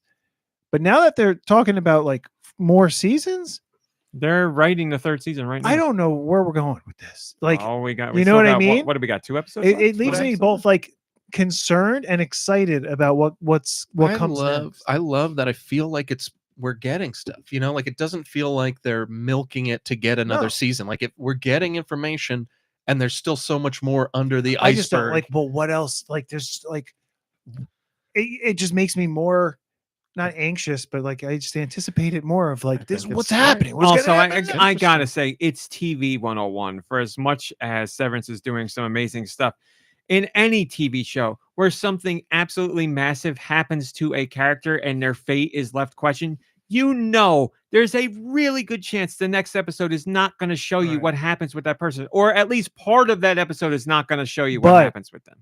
Up until this point, we had 6 consecutive episodes where it was building. It was like just rolling one into the next, and you're like, oh, and then like they hit it in the very next episode. So now they hit the brakes. After 6 episodes, they hit the brakes, and now people are like, Yeah, but that I get what you're saying totally, and I understand it. I just don't agree from that. I'm not that I disagree with you. I just don't agree with hitting the brakes because, like we're all saying, we got so No. much out of those episodes, and I know you feel that same People- way. But I understand what said- you're saying. 100%. I said this before the podcast, right? It wasn't during. People can't handle that for in general. People like there's like a large group Yeah. of people that can't handle it, and I understand that issue. Like I'm not saying they're stupid or whatever. I think like I get it, but I also understand that like I want to take it for what it is, and I want to take it at the pace that it's being given because that's intentional. But like with Daredevil, I said the first season on Netflix was wild. And then the second season slowed down and it was a completely different pace. It was like a completely different story at times, but I didn't hate it. There were a lot of people who did. Yeah. And then I feel like they kind of redeemed themselves with the third. Same thing with Jessica Jones. The first season killed it. The second season tapped into more psyche and more like personal issues. I and gotta people- watch that. And I've people never had watched it. problems with that. Like The- serious The problems. villain in the first season's Amazing. I really like Amazing. I got Jessica chills. Jones as a character, so I got really chills. should watch that because it seems like Disney is going to. They've openly said we want to get those people back into it. So who knows? Maybe some of them will pop up in Daredevil for all we know. But I should watch Jessica Jones specifically because I really do love that character. Especially that first season. The second season, did you? second season really slowed it down for me. But I again, did you not see- like the second season. but it's like more. It's a problem they have with a lot of superhero things. The first season's like the big character arc where like they find themselves, and then the second season is kind of like, at least historically, it was the problem where it's like, all right, they know who they are now, and they're just going to keep on doing what they do. Sometimes it's more for some It's- reason it's more interesting to see somebody who's like struggling to get their crap together than in the second season. It's like, okay, I've got like sea legs. Now let's see if I can, do it, use it for good. And that's great. We all want to see that, but like there was something about her being like a degenerate drunk and like upset at her life and just like so depressed and everything. Yeah, Like she was great too. so like you like to see people fight through the struggle and come out the other side. it's but rewarding. Daredevil, like the first one, there was like this internal battle for him. Second season, there was more of like a romance and like a history there. And again, in my opinion, a lot of that second season was just exposition. The same thing with Jessica Jones. Like all of so those are the 4 shows. Those were all building to the Defenders. Mhm. So I and again, I was watching a lot of that stuff on the treadmill. So like but I was willing to let a lot of that stuff kind of go because we're building a story here. We're getting all of the little pieces. And at the same time, like I said, the first character arc is like finding themselves, like this is who they are, blah, blah, blah. Then the second season, it becomes more of like the emotional, like internal, like small fine tune elements where you kind of have to like look for the little struggles that they're Yeah. having. And I think Jessica Jones, the third season, did you watch the third? Yeah. Was that the guy, the smart guy? Where she goes, I got you now, smart guy. Man, I really got to Or watch was this that show. second season? I might have stopped actually after the second I season. don't remember Smart Guy. I don't remember. I think I would have remembered something that great. With a name like that. No, probably. yeah. So that might be the third one. And I think it picked back up again. Like, I don't know. Listen, things you come in condition your waves. audience with the first season, I'll give you. And then after that, if you try and do anything different, you're screwed. And like you said, if you have any lull, if you Yep. lose any of that momentum, people It's gotta just be go, sign go. like write you off. And I don't. And there's a I don't difference respect between that. like pacing and like slowing things down and having it be interesting, and then slowing things down and it's boring. Like I there's a difference there. But like Severance is not slowing things down in a boring way. You're still getting so much information. And then the other thing is like Whatever. stuff with like superheroes and everything. If you don't have like a fight, it's textbook, right? Like every episode has to have one scene, even if it's like 2 minutes, where your heart gets racing, and that's gonna continue that momentum. And if you don't have that, and in Severance, those heart racing moments are like all the little epiphanies and stuff like that. It's like My Hero Academia is an anime and it's superhero related, and it has times where multiple episode arcs are fights that are going on, and multiple arcs are not that, where it's introspection and talking with people and learning. And like, I love both halves of it, but you read what My Hero Academia is very popular, but if you read what people say about certain seasons or arcs or whatever, they're like, yeah, and then they really slowed it down when so-and-so was doing, and I'm like, man, these are the things where you get to see like the other sides of people. And like, that's what connects me more to them down the road. But whatever. So there you go. Watch Severance. We all liked it. Maybe you won't, and that's okay. And then the last thing I talked about on Patreon was this week we got a Switch Online Game Boy update. We got 2 Game Boy games. I would argue this might be, I would say it's definitely the best not virtual console, but definitely the best Game Boy update on Switch Online. It could be among the best Switch Online updates. It's 2 games. We got Donkey Kong for the Game Boy, or as most fans call it, Donkey Kong 94 to differentiate it. And we got Mario's Picross. I have never played Mario's Picross. I've heard wonderful things about it. I am playing it now. I will talk about it later. But Donkey Kong 94, it's one of the Game Boy's best games, hands down. I had this back in the day when I was a kid. It is such an unbelievable game. It is Nintendo at the top of what they do. It's not just Donkey Kong as we know it. It is not, but that's how the game starts off. You start off with your regular Donkey Kong levels, and then at the end of those Donkey Kong levels, Donkey Kong picks up Pauline and runs away, and the game becomes something much more detailed. Like, it's still get to the top of the level or exit a door or whatever. It's puzzle platforming, but it is so much more than just regular Donkey Kong. I'm not kidding. It's one of Nintendo's best games. I seriously mean that, hands down. Why is it just called Donkey Kong then? Like, why didn't they try to soup it up so that people know that it's different from the NES version? Or Back in the day, they didn't have to. Nobody was. Guess it back in didn't the matter. day, everybody was better. They were like Donkey Kong and the Game You were just Boy. like on the game, like I can play this in my hand, like in the back of the car. I remember reading like things about it in some game magazines or whatever, and seeing screens that weren't related to the Donkey Kong we all know, and I was like, well, what's going on here? But I was also a Nintendo fan, so I picked it up. I was like, this will be cool, like a little high score thing or whatever. And then I remember vividly playing through this game as a kid and being constantly surprised with all the mechanics and things that they introduced and all the different locations and all the abilities that Mario has throughout that, and like how much more the game kept going, because you're like, well, that's where it's going to end, and then something else came in. Like, it's one of the Game Boy's best games. If you've never played this game, you absolutely have to, especially if you call yourself a Nintendo fan. It is so damn good, and if you're a Switch Online member, it's waiting for you right now. It's, like I said, top 5 Game Boy games without a doubt. Like, Link's Awakening is in there. Whoa. Top 5 Game Boy games without a doubt, but also one of Nintendo's best games ever. Yeah, Okay. easily. Yeah, easily. Like, when you factor in the platform it was made for, the time it was made in, what they did with this to expand upon regular Donkey Kong, like, it's crazy good. Amazing soundtrack. It looks great. Like, it's phenomenal. It is absolutely phenomenal. And I'll talk about that more later. But everybody in the comments that replied to that completely agreed. They either played it back in the day and loved it and say it holds up now, or played it on a 3DS Virtual Console and adored it, or have heard how amazing it is and are happy they finally get a chance to play it. Nobody poo-pooed it at all. Really, if you haven't played it, you really, really should play it. Pick it up start it this weekend if you have a Switch Online account. It's phenomenal. What if you were terrible at Donkey Kong and could never get past the 3rd stage? Will I be able to see everything this game has to offer? Well, you have Switch Online, so it has Traditional saves saves and rewind, so you're fine there. But on it's top rewind of that, time. but on top of that, it's also more forgiving than arcade Donkey Kong. So like Then Taking?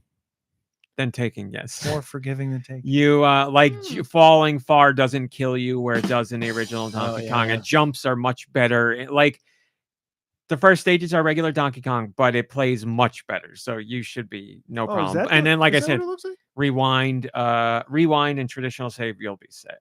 Let's see. That's what it looks like. Yep, I had that. Back in the day. I- Good for you, Radical Defect. You know what, Radical Defect? I just have to make one criticism and look closely at that photograph. Can anyone tell me what the The criticism cartridge that I'm is in the going to... case upside upside down. down. So you've got nothing to brag about, Radical Defect. There you go, Blood Ocean. You got it. Man, that is such a good game. I'm so happy people are gonna get to play it through Switch Online. There's 154 million Switch owners out there. If you're cool with going back to play retro games, this is well worth your time, and I will sing its praises more later today. But that's that for Patreon. Holy bejolies. Let's get to some video game news here, MomBrain. You've been holding us up. Come on. It's your fault. Play the Wait, jingle. are we up to music? Oh, Finally. What happened in the news this week? I don't know. Let's look at it together. Okay. Masahiro Sakurai, the creator of Smash Brothers and Kirby and other things, talked a little bit about the Smash Brothers series, as he forever will be destined to, because the man will never get away from it. But he shared a nice little story and said basically Smash Brothers may not have existed without Mr. Iwata, the late great Mr. Iwata. He says, quote, "First of all, if it weren't for Mr. Iwata, I might not have joined HAL Laboratory, and if Mr. Iwata hadn't made the prototype for Smash Brothers might not have been released to the world. If Mr. Iwata hadn't asked me to make Smash Brothers Brawl after I left HAL, Smash Brothers itself might have died out. There's no doubt that he influenced me in many ways." Blah, blah, blah. He says other stuff in there. But yeah, Iwata was the one that really brought together Smash Brothers on the 64, because I know Sakurai was talking about how he was having struggles, and he was talking to Iwata, and Iwata was like, we could make something happen here, and he came in and rejiggered things and got it to where it needed to be. And Iwata did that many times, and that's why Iwata made such a great president for Nintendo, because he was a developer first for decades before that. Earthbound wouldn't have existed without Iwata. The original Pokemon, Iwata came in and did cleaned house on stuff to get it where it needed to be, because they were like, the original idea for the game was so big for what the Game Boy could do that had to be pared down, and then they were like, how are we going to do all these things? And Iwata's like, I could work some magic, and he helped out a lot. So Iwata's contributions to not just Nintendo but the game industry in general are crazy, and it's awesome to hear Sakurai once again sing his praises. Did he also save Pokemon when it was being localized for America? We're going to talk about that later. I don't know who saved it, but you didn't hear the story about? Don't look ahead, because this is crazy. And I was thinking while I was putting it a top story, I was like, dude's going to hate that this is a top story, but I hope once he hears the story, he will appreciate it. So it's really interesting, because it was stuff I didn't know, and I was like, it's such a snapshot of Nintendo at the time. But how great is it to hear good things about somebody who you revered that's long gone, you know what I mean, rather than oh, guess who he sexually assaulted back in the day. You know, it's like this guy was great forever. And so what the top comment saying right here, Vinloria says, "It's hard to believe it's coming up on a decade this year, but at the same time, the Iwata era really does feel like an entirely separate lifetime at this point. Like frig, we had that for a good while. Nowadays, it just feels like I dreamt it all. Guess it's just, as they said in Hotline Miami, good times never last." Yeah, all these years later, it's almost been a decade, as Vinloria said, but only the stories that come out are like how good he was, how much he left an impression, how much he really did for Nintendo, how different he was from everybody that was there. Yeah, I mean, if you're gonna leave, everybody leaves a legacy in some way or another. But yeah, I mean, not me. You could, you would hope when you are long gone, people would talk about you this way. It's nice to know, he was the man he said he was, or not even said he was. He was the man he showed to be. There wasn't some other, at least 10 years later, we haven't learned of it. There wasn't some other weirdo hiding behind who Iwata was. And that's awesome. We'll never have another corporate guy like him. I don't, not in the game industry. Even if Miyamoto took over and was like, I'm the president of Nintendo, I don't think that would be anywhere near the same, because we know Miyamoto is a little grumpy and a little pig-headed and a little, just a whole bunch of things. Iwata was just very personable and kind and endearing, and just gave everybody the time. He was one of a kind. Moving on, guys. What is today? Today is the 8th. Turn your clocks ahead tonight, guys, by the way. Not at my parents' house. They That's already did right. it? It's already an hour ahead there. But that happened That happened in the last fall, year. and you were like yeah. late for something. Yeah, Mhm. I was coming Yeah. here and I thought I had a little extra time and That's so great. Well, now you do. yeah. And Mario you're getting that time right now. Mario Day is on March 10th, as always, because MAR and then the number 10, Mario Day, which Nintendo has greatly embraced Oh, is that why? in recent years. And Nintendo has announced their festivities for this year's Mario Day. What do we got? Mario. Yeah. Here's what you can do. Nintendo's launching their Switch OLED model bundle that includes Super Mario Brothers Wonder. So you get an OLED, a digital download of Wonder, and a 3-month subscription to Nintendo Online, Nintendo Switch Online. That is for $350. So you're getting the game and the Switch Online at no additional cost. So a great deal. Is fun. Special sales on multiple first-party games that feature Mario. You can get $40. You can buy all these games for $40. Super Mario Odyssey, Mario Kart 8 Deluxe, Super Mario 3D World and Bowser's Fury, Super Mario RPG, Princess Peach Showtime, Luigi's Mansion 2 HD. Even lower, Mario vs. Donkey Kong will be available for $30. You can find this at Best Buy, GameStop, Target, Walmart, and there's also separate deals on the Switch eShop, so you can go the digital route as well.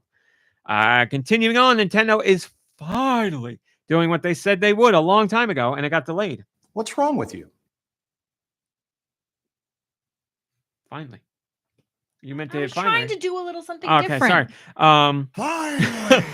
The Alarmo. If you've been looking to get an Alarmo, you've only been able to do it through Switch Online by being a member. Well, that is changing, as Nintendo promised it eventually would. Starting tomorrow, you can go to Best Buy, GameStop, Walmart, or Target and buy an Alarmo through those retailers. So And which one of those retailers has not sold their soul to the devil? I don't know about Best Buy at all. GameStop, whatever. They could use the money. Walmart, Target, we are not shopping at them. That's all I can say. I'm not telling anybody what to do with your dollar. You do your own research and shop wherever you want. Times are tough. So For $1. Alarmo is just going to be available. It's not that there's a deal. It's just like, hey, there's more of them. No, first time available in actual retailers. Yes. Which is something I said, something they said they were going to do a while ago, and then they delayed it because they needed more to fill the orders for Switch Online people. And now that they've taken care of that, now they're bringing it elsewhere. Super Nintendo World is opening. It's open, and well, let me. Yes, this is about Florida. Okay. Super Nintendo World sweepstakes starting now. Fans can visit My Nintendo for a chance to win a trip for 4 to Orlando, Florida, to experience all 4 theme parks of Universal Orlando Resort, including the upcoming Super Nintendo World. So you could get a chance to go, you and your family, to Super Nintendo World for its opening in Florida. Planning on traveling soon? Maybe you want to fly on JetBlue. Probably not, though. But if you do, you could fly on the special Nintendo Airbus A320.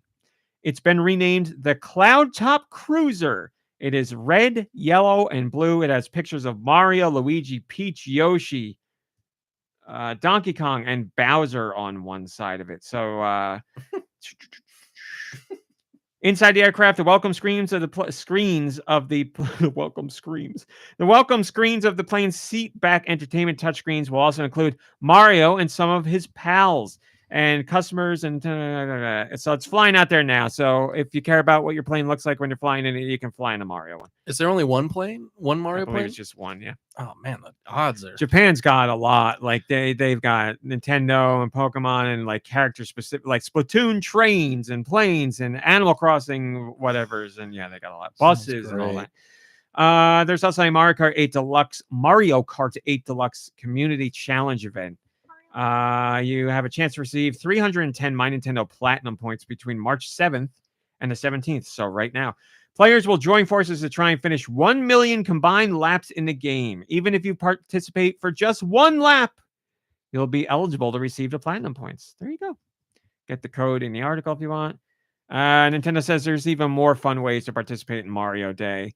Redeem platinum points for My Nintendo rewards, including a brand new Super Mario Stadium tote bag.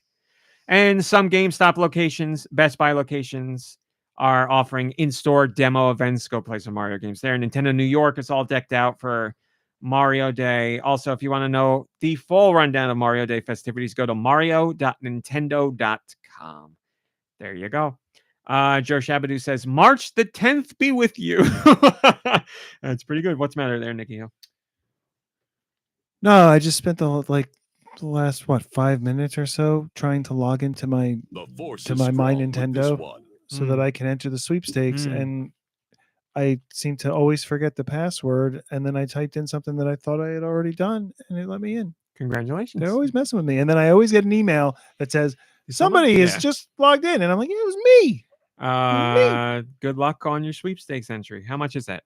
10 platinum It's points? 10 platinum points for each entry. There's got to be a limit, right?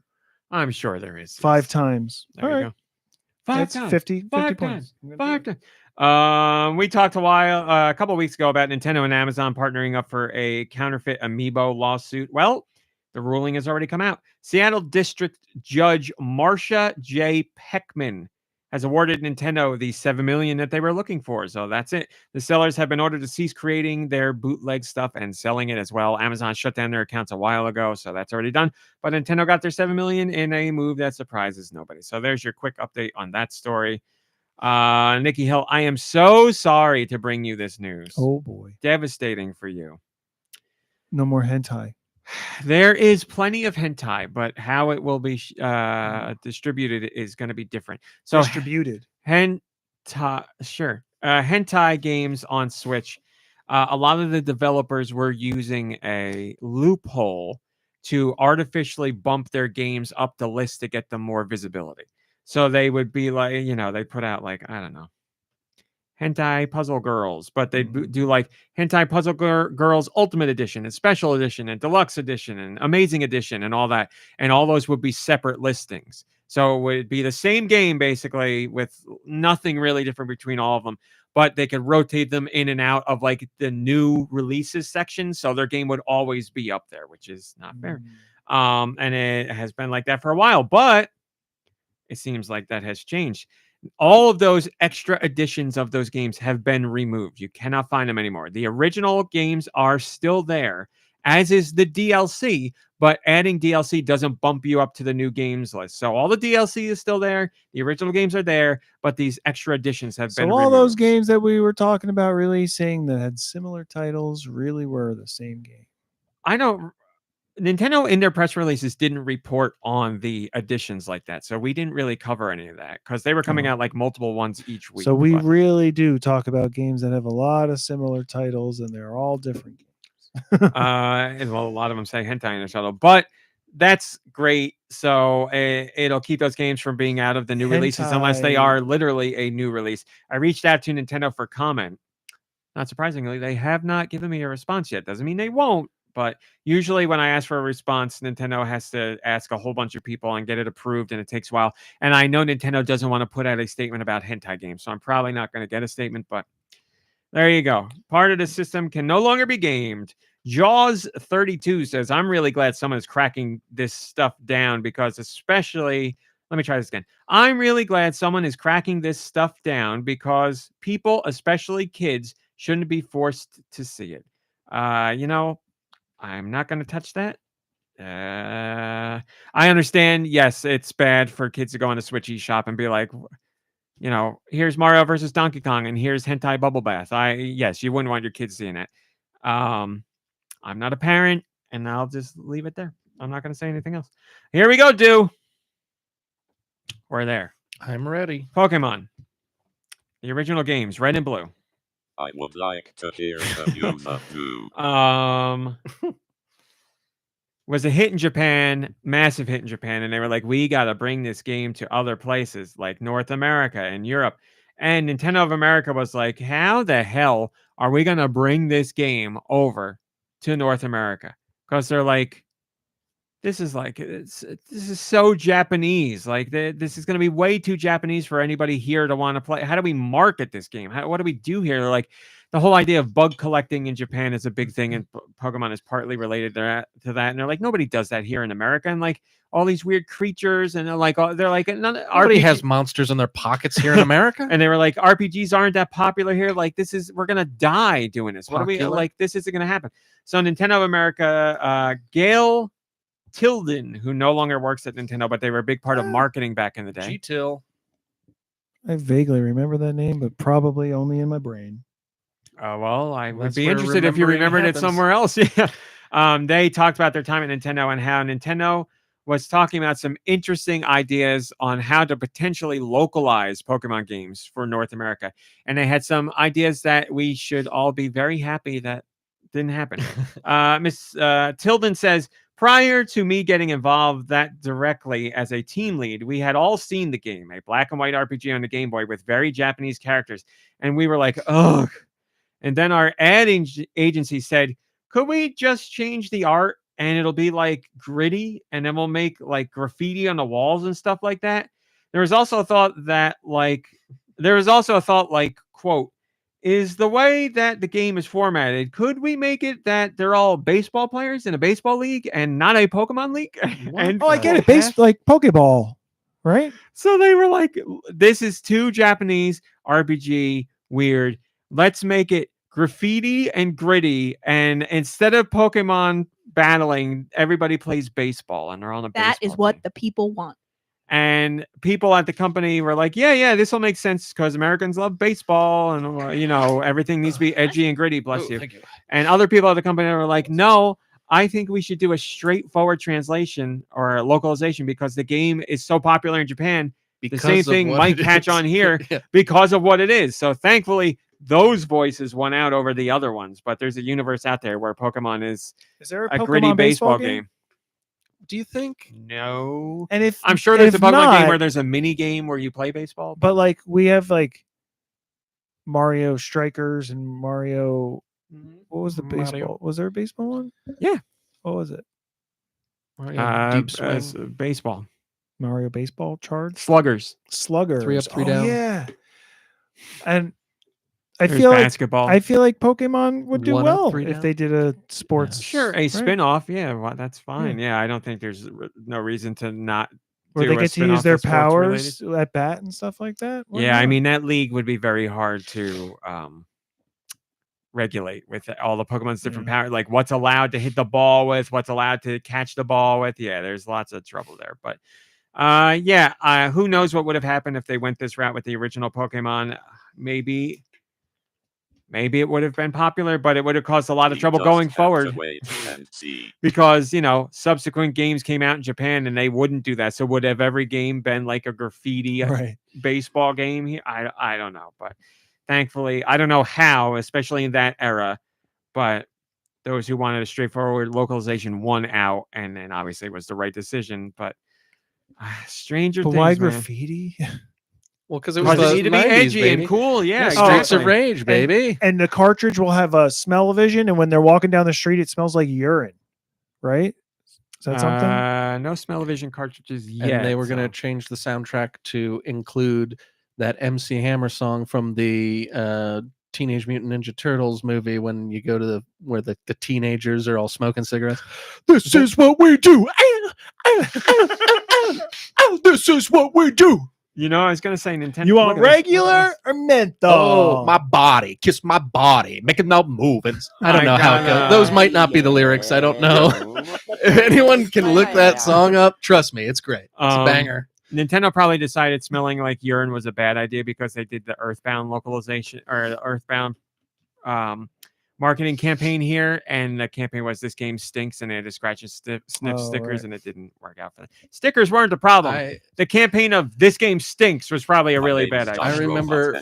Josh, I'm the best on this podcast. he was. I believe By he was the on the way, Turtle I'm soundtrack so back in the great. day. Yeah. And you guys suck. If you don't like that, I don't give a darn. So gritty, Josh. So there you go. Josh needs to hit the gritty.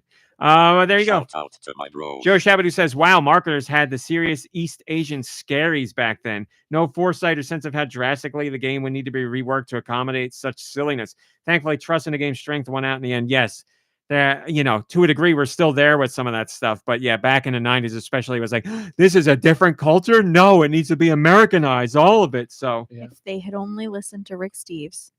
That's right. cancer-free Rick They would Steves. be going in through the back door.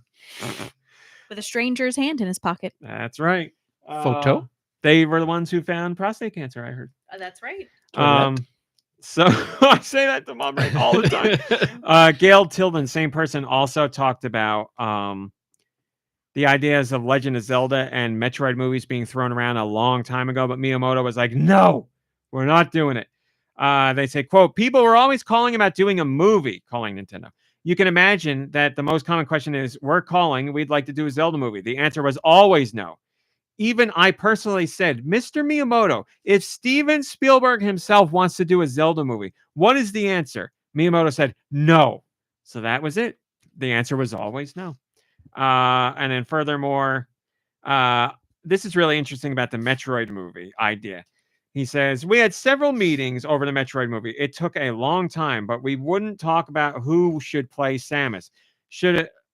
Oh, he says, we would talk about who should play Samus. Should it be Charlize Theron? Should it be ... No, she's not right. Anyway, it was on and on about who the actress is that they would want to see as Samus, but we never settled on anything. Danielle Fishel. I think they thought Oh dear. she's not such a beauty as opposed to a kind of athlete. So they're like, Charlize is too attractive. We had several story angles that we pitched or presented and finally landed on something and did a pitch kit and took it out. The level of budget that would have been needed to make the movie was significant. At that time, the only female action movie that had come out was Terminator 2. Linda. No, female what's her action movie. name? So like lead, female action movie. is Tomb lead. Raider. Oh, Charlie's Angels. Maybe I don't know when Tomb Raider came. We don't know what time this was. Oh, yes, we do. I'm an Alien? idiot. When was No. it? Oh, that's a good one. You'll know because I'm going to tell you. The only female action movie that had come out was Halle Berry's Catwoman, and it didn't do well. So Oh. John Woo's Oh, company dear. pitched for Metroid, but did not make a sale. So John Woo wanted to do a Metroid movie, and they're like, no. It probably wouldn't have been good, but it would have been great. You know what I mean? Like, I agree. That would have been great. Like to this day, the Mortal Kombat movie, the first one. Is it a good movie? No. Is it a great movie? yes. So just to go back real quick, Gail Tilden was with Nintendo until 2007. GoNintendo started 2006, and I think we spoke of her not often, but like the name has come up, and that's probably why it's. in And my you head. remembered it from 19 years ago. Yeah. Holy cow. I thought I remembered the name, Core- but I wasn't sure. Core memories. G-Till. Early GoNintendo. Yeah, I've been doing this for a while, so so there you go. Possible. No, never mind. Go ahead. Go ahead. I was gonna say maybe you met or you spoke with her back when we were sleeping on the streets in New York City. All right, let me look them up. Gail Tilden, Nintendo. You looking in your email? I remember this face. Yeah, I remember this face. I know I've seen her before. I don't remember if I Yeah. talked to her or not. First comment, Joe Shabadoo. The 1993 live-action train wreck left a lasting and sensitive wound, but we got there. Personally, I forced myself to operate under the assumption that the Zelda movie will be just okay. I'm not sure there's been another perspective piece of media in my entire life with a greater potential to devastate me.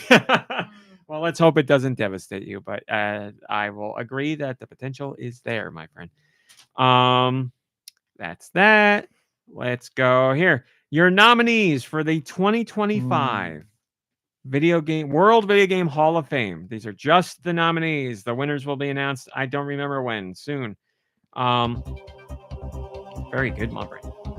Age of Empires, Angry Birds, Call of Duty 4 Modern Warfare, Defender, Frogger, GoldenEye, Golden Tee, Harvest Moon, Mattel Football, Quake, NBA 2K, and Tamagotchi. Those are your nominees. 3, 4, 5, somewhere in that area are chosen every year. We will find out what ones make the cut this year. I say GoldenEye. I say Quake. I say Tamagotchi. I say Angry Birds.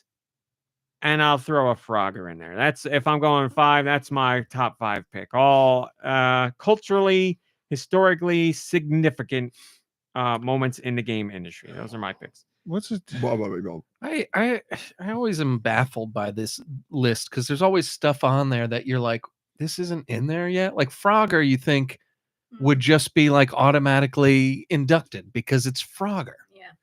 Or You're right. I even thought the same thing. Defender. Like like why isn't Defender in there? I mean Defender. I hardly know her. What's Defender? it's like a side-scrolling shmup, right? He's correct. Oh. Yeah, that like Frogger. I read Frogger. I was like, Frogger's not in there. Like, how we got? Think that Why would just be... like a list with 2 NBA 2K and Frogger on it? Like somebody made a mistake years ago by not putting Frogger in there. Like, Right. come on. But also, at least last year, and maybe we talked about this the year before, like GoldenEye's been on the list of nominees Yeah. for a while, and so has Call of Duty, right? Or is this is a different Call of Duty? Like, have other Call of Duties been conducted? Calls of Duty. I don't remember. I'm sure there's a Call of Duty in there, but there's so many Call of Duty games. I don't remember which ones are in there, which ones have been nominated. Or However, I don't like. Is there reason or like a validation or whatever to have multiple Calls of Duty in there? Well, I don't know much about Call of Duty, but I believe that this one was a big deal. The first, because this was the first Modern Warfare, if I'm not mistaken. I honestly don't remember. Oh, that was knowledge Call of Duty is Modern terrible. Warfare. This is Call of Duty 4 Modern Warfare, not to be confused with Call of Duty 2 Modern Warfare 3 and Call of Duty. To be honest, yeah, you know what? Now that you're saying all this, I have no clue for sure, but yeah, because remember, we got to the point where it was like, oh, this is Call of Duty 4, but this one is spelled out 4, and this one's Roman numeral 4, right, and it's that's like, right. so I don't know. But I mean, I know I did. I thought you did, RMC. We liked that first Modern Warfare game, the one where you're in Russia and you're like that sniper and you're hiding from all that stuff was like really, really this one. interesting, like because it was kind of new for the genre at the time, and it was like the next gen of those games. But they haven't like. As far as I know, I haven't played them, but I guess they haven't really progressed from that. It's kind of like, I mean, people are just playing it for the multiplayer, and there's nothing wrong with that. I mean, there's people that play the single player, yes, of course, but the focus of the Call of Duty games is multiplayer, so it is what it is. But yeah, I don't know what the difference is, but there's been so many of them, and it's the biggest franchise in the world, or one of the biggest game franchises in the world. But they're yearly installments. How much is really changing, and what makes like Call of Duty 4 should be in the video game Hall of Fame? I don't know. So I'd need like a Call of Duty expert to explain it because I'm not familiar enough with those games. But yes, there's been ones that we've enjoyed. That one, as I have to say every time, and I hate saying it, the Kevin Spacey one I really liked. But now I feel horrible that I own it because of him being a piece of garbage. But I liked that one. I thought that was an interesting take on Call of Duty. And I only bought that for the single player. I never played multiplayer in that. But we had our fun with Call of Duty. I mean, back in the day on the Xbox 360, I remember like one of the very early ones. Put your dad we played in that? a lot. No, that was Rainbow Six. And so that is something I wish I still had. I don't have any piece of that. I have a copy of the game now, yeah, but and I have the camera. But we don't we could recreate. But we don't have the Xbox 360. Not that hard. It may have been transferred onto Why is that another hard drive. This is like a really ignorant tech question. Like technology that was slower back then, I feel like if we take it now and turn it on, it like doesn't work or like it doesn't operate the same way. But like I just like I understand that speeds have changed and things have gotten a lot faster, but like why is it just not working now? Because it's old. Why can't we take photos of our faces and put them on our favorite characters? That should be in every game. It's in sports games. You can do that in sports games, no problem. But then I'd have to play a sports game. That's right. Think of it this way. It's like you do anything, you do it every day for 20 years or whatever, and then you stop, you retire, you whatever, and you take 10 years off. You go back, you're not going to be anywhere near as good at it, and it's not going to feel good. But these it are takes time. electronics. They're superior to us. Everything has parts that degrade. Oh It man, happens can to you all of us. imagine like the $6 million man thought he was like set for life, and then he got up one day and was like, "Oh, what the heck? I need an upgrade. My metal robot joints are killing Yeah, me." think about that. He'd be like made out of like, if you compare that to now, he'd be made out of like infomercial parts from back then. And they're like, dude, this was so long ago. This would cost you like $200 on the black market now. You need a complete overhaul. Like his hand transforms into a sticky. Is that what you're saying? a slap job. Yeah. Or That's a great. And like pulls out a sham wow. That's a great $6 million man. He just has a fushigi that he does for people. He's got that brush for the cat where he puts it on himself and he's like, So there you go. That's your nominees. I'll let you know what makes it into the Hall of Fame when they are announced in I think it's May, but I might be wrong. Joe Shabadoo says, my basketball video game knowledge is lacking. I liked NBA Courtside on the 64, but did NBA 2K on the Dreamcast do something in particular to revolutionize the genre? Is it being honored for being the first of the lineage that survived until today? Seems like the only odd one out in this impressive group. So there you go. Joe Shabadoo's having the same kind of discussion just about NBA versus us talking about Call of Duty. It's the first time they had 2Ks. Maybe it's the first. Yeah, I don't know. I remember playing one of them.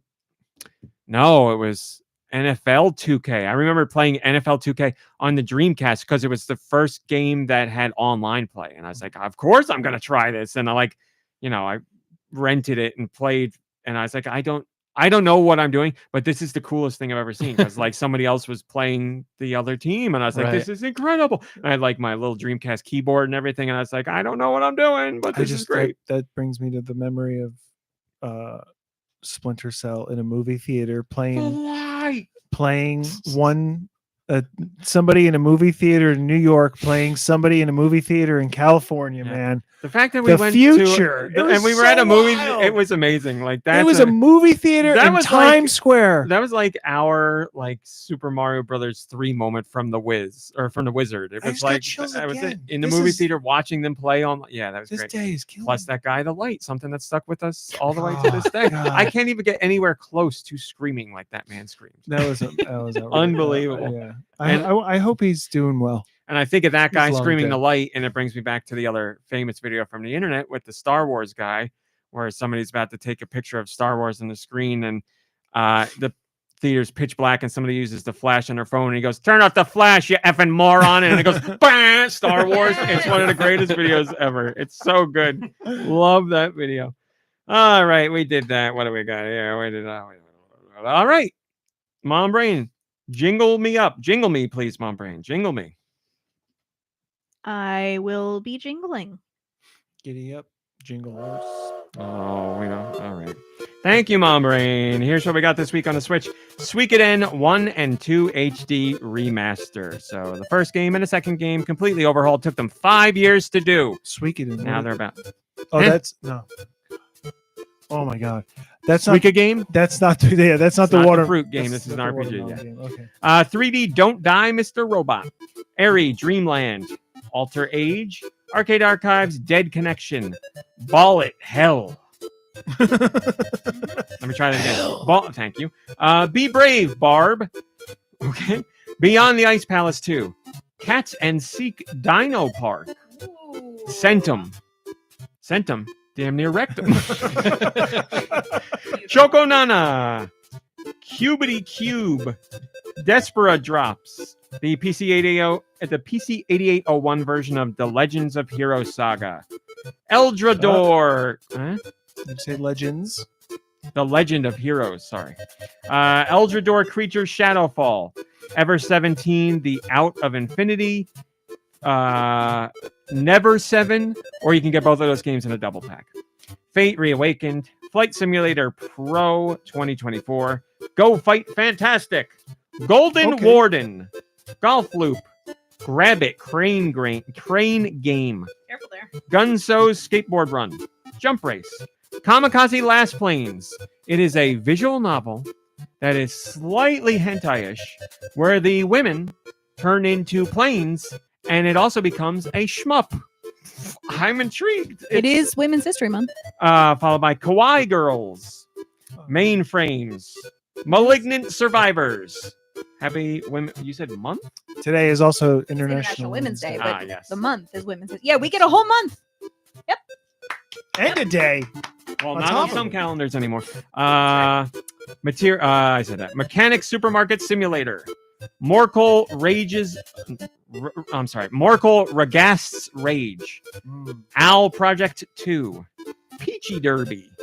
Pirate Trails. Puzzle Lights and Mushrooms 1000. Sanguine Luna. Sherlock Per Adventures. We've already complained about how we don't like that name. Solid Void. Nature Puzzles. Okay. Sorry, we're closed. Check that one out. The Phantom. And yes, that is the superhero, the Phantom. Not played by Billy Zane. No, what's the point? The Pools, Treasure Hunter Simulator, and Uragun. There are your releases. Nick Darunia says, "What's coming out, Nicky?" Well, I can see where I rank, but Josh, if you could please. What a great segue for you, Raw Meat. Doesn't anyone care what I think? I do, Josh. Josh, come on now. Come on. Wow, this is weird. Look, it's Josh's page with one thing Josh, but everything else is not Josh. Josh? What's happening? I am the world's best singer. Okay, What'd Josh. you do? Josh just had a It's malfunction. Josh. It's just Josh. It's not me. What are the next European masterpieces? Let's find out with Nicky's sweet release. And also And my the segue from the last game in the American release, Uragun, and Raw Meat's going to go drain his Uragun. Thank you, Josh, for introducing me. Europe. We're in March. The week of March 6th, the year of our Lord 2025. You got games coming at you. Pull out those purses and pocketbooks and wallets and empty out those pockets. Let's get buying some of these games. Carmen, San Diego, Suikoden 1 and 2 HD remastered, not Suika game, Suikoden. Sorry, we're closed. Never 17, Never 7 double pack. Morkel, Ragast's Rage. Abyss Seeker. What do you okay? Oh, that's a long list. I was like, we're on the M's already, and then it's Yeah. like, oh, the A's. Abyss Seeker. What do you see deep in the abyss? Alruna and the Necro Industrialists. I hate those Necro Industrialists. Those troublemakers. Anyway, let's keep moving on. Alter Age, Art of Glide 3, Bale at Hell. Ball it hell. You're right. It's Ball at Hell. Bitch buzz. Ball at Hell. Thank you.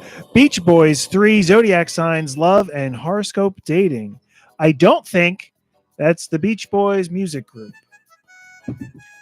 Although I don't know how big the Beach Boys are over in Europe. So, Call of Warzone. That's pretty good. That is tricky.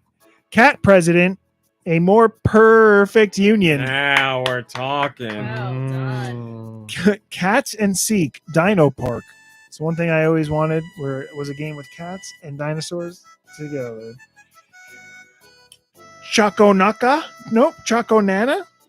Choconana? Something. However it's pronounced. This That's is a coming long out. list, Nicky Hill. I'm getting there.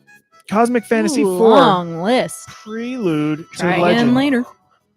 Country Birds, Brothership of the Valley. Country Birds. Cyber Quest. ASL. Dark Moving Passion. Dark Passion anime match puzzles. Despera Drops. Destino Indomitable. That's my favorite pizza. It's not delivery, it's Destino. Double Dangerous. Double Dragonous. Double dangerous. It is dangerous, isn't it? The 80 Egg Console PC 8801 version of The Legend of Heroes Saga. Everhood 2. Heard very good things about that. Fable of Fairy Stones. Photo Photo. Boy. a new job. Go Fight Fantastic, Golden Warden, Golf Loop, Grab It Crane Game, Gunzo Skateboard Run, Hentai Fight, It's got to be Flight Crush. Flight Crush. It's not Fliggeth. Don't think so. Heroes of Loot, Gauntlet of Power, Jump Race, Justice Ninja Casey, Kawaii Girls, Jump Ball. Korean Drone Flying Tour, Gangneung City, Lost and Hound, Good like name. it. Lost Oasis, Mainframes, Malignant Survivors, Veins. Material Evidence, Minecraft Triple Bundle, Mm. Monstrix, TCG Card Shop, Mycelium Heaven, I know what that means now, thanks to common side effects. Owl, OWL Project 2, Overtop, Pirate Trails, Puzzle Lights and Mushrooms 1000, Sanguis Luna. Moon's Blood. Is that what that means? Probably not. Solid Void Nature Puzzles. You know, there's two things that I think always go hand in hand: voids and nature. Mm-hmm. Solid voids, Grand Canyon. especially. Yeah, I thought about that too. Sanguis in Latin is a word that translates to blood. No way. The boy's Kingdom good. Come Deliverance is The boy's paying good. off. There's a lot of Latin in it. Um, I actually had to learn how to read Latin. They've got a Latin temper. It's not the kind of Latin that they thought. although solid void nature puzzles could be something about bowel movements, right? Because That's I had a really very what I solid thought void. you were going to do this Yeah. whole time. So. I've done it. Mhm. You'll smell it soon. Tanky Online, The Pools. See, in the American releases, that was all capitals. This one, it's not. I would say the capitals is the correct one. Yeah. Treasure Hunter Simulator, Mm. Uragun, Mhm. and Voidcraft Island Chronicles Sky Survival. Is there a comment, Nicky? Nico Darunia left a comment. They say releases couldn't get sweeter than this. There you go. The pools is all capital. There you go. There you go. That's your news for this week. What a people. list. Why don't Let's you ask George? ask George what? George, you buying any of those games? Choco and Nana. Oh, big fan of the cat Um, RPG Japanese game. All right. Well, my Nana always liked limes. So I That's Oh, a just- really great story. So that's where you got it from. I get it. And Mycelium Heaven sounds like a great time. Hell yeah. Hell yeah. Thank you. All right, MomBrain, what have you been playing? Hello, How's kitty. it going? Real nice. You've been putting in some work on that game. I've been grinding. Rise and grind. Sigma grind set. I MomBrain's mean, on that Sigma grind set. I got some cracked gameplay. Yeah, She's cracked at Hello Kitty. I'm so cracked at Hello Kitty. Me and Pom Pom Porin are cracked. No, you're using it wrong. I don't Wrong. understand it. I don't get it. When somebody does something really good in a game or a string of things that are really impressive, that's when they're cracked. Got it. That's when they're So cracked. Pom Pom Porn, you can't say is cracked because they're a part of the game. Got it. His pudding making is cracked. He's got cracked pudding. No, they're Oh, I'm cracked done. at pudding making. Okay, great. Also, I this is not podcast, but it's a very, very funny story, This is not This is podcast. not That but happens I this do week. know him. and I feel like you guys are going to really appreciate it. It's about the bus, Rummy. Should I share it later? You know, I mean, you share it whenever you want, Okay. but we're. Oh yeah. Okay. I'll hold on to it till later. So I've been I opened up a new little area recently that I've been enjoying. So far, I have not gotten bored. I've been really enjoying myself. It's just silly and sweet and fun, and I highly recommend it to anyone who enjoys like a Stardew or a Animal Crossing. And I will say I keep finding myself, it's a very easy game, right? They really don't stress you out with anything. Especially like the more into the game you get, the more like stuff you unlock, the easier things get. And that's just what I need right now. There really is there's no challenges whatsoever. It is not at all challenging. Which is lovely. So if that's what you're into and that's what you're up for, then I highly recommend it. Well, thank you for sharing, MomBrain. There you go. 10 Division's got it. Michael Jordan is cracked at basketball. Albert Einstein is cracked at science. There. That's a good way to put it. I'm cracked at this game. You're cracked at Hello Kitty. Exactly. Nicky Hill, what have you been playing? Nothing. Okay, thank you. Dude, what have you been playing? Oh, cool. I played some Animal Crossing New Horizons. It was Festival this week. So Pave, the peacock, I guess. I don't know. Pave came to the island to dance. If you gave him 3 feathers of the same color, as you do. Sorry, what is Pave? Ramit, are you listening? I was trying to ignore it. Never mind. Yeah, I don't know. I think he's a peacock. I don't know. Yes, you're right, dude. Okay, cool. But yeah, so that's fun and everything's going fine on the island. Played some Fortnite. Fortnite's been good. I recommend you go to Deux Views on YouTube. There are a couple of new views this week, and there's one in particular with RMC and a bat that is to die for. And the commentary by our other friend I find to be really hilarious. So I'm happy you captured that whole clip because that's one of my finest gaming moments. It was very satisfying to do. Scary in the moment for sure, but I'm very glad that was captured. So honored to be a part of that. On Deux Views, the video is called Babe Ruthless, which I thought was kind of funny. I thought that was very clever when I saw it. Thank you. But so yeah, there's that, and then there's a funny, stupid little clip from KCD where I stab a guy right through his. I'm not even gonna say. Oh. But yeah, so the name of the video is Right Down Main Street. Oh yeah, that's the one. So yeah, hit up Deux Views, have a laugh or two, and last but not least, I beat Kingdom Come Deliverance 2. Oh, congratulations! Last week I said I was trying to push through it, and I literally had like 1 more hour left. Like I was right at the end. So I beat it pretty quickly. After last podcast, and I overall I would say I loved the game. It's for what genre it is. I think they do an incredible job. The game mostly runs so smooth and it's fun and it's just always exciting and interesting for me. So I really, really enjoyed it. I have to say I was a little bummed out at the very, very end. I don't want to give spoilers, but there's I just watched Right Down Main Street.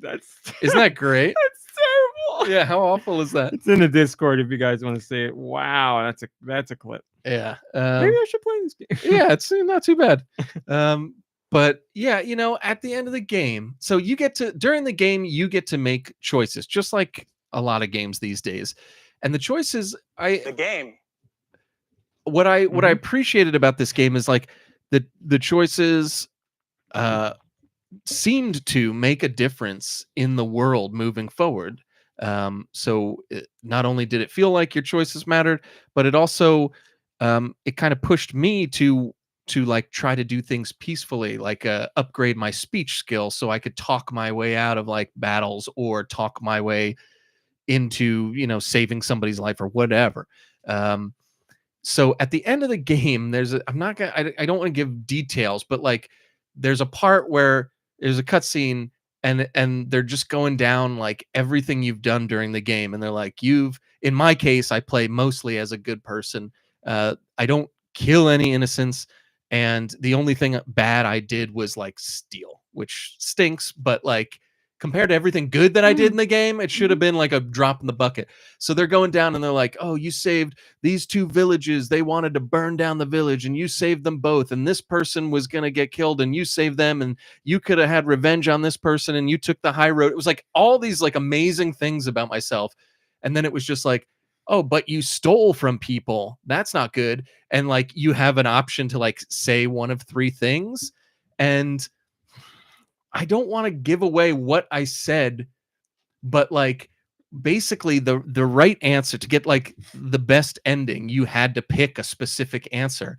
And I picked not that answer because, and it wasn't a bad answer. It wasn't like, I'm glad I stole from people. It wasn't that at all. It was more like I did what I had to do. Mm-hmm. And like, what's amazing is that immediately caused the bad ending. And then I came into another bad one, so to speak. I had a bad one.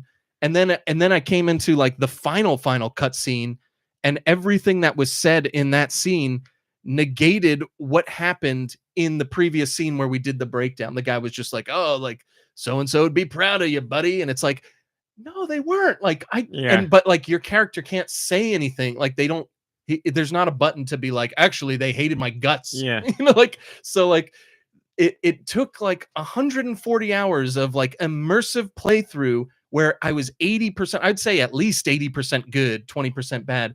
And it like totally like kicked me in the balls at the end. Well, and remember, that's what it's like. People only remember the bad stuff, not the good. Well, it seemed like it. So I actually had to go through, like I went through the last like 40 minutes of the game again to say the right thing just to get the right ending. And it was, I don't want to say it was worth the 40 minutes, but like if I had made the right decision the first time, it would have been worth it because it was like a great ending.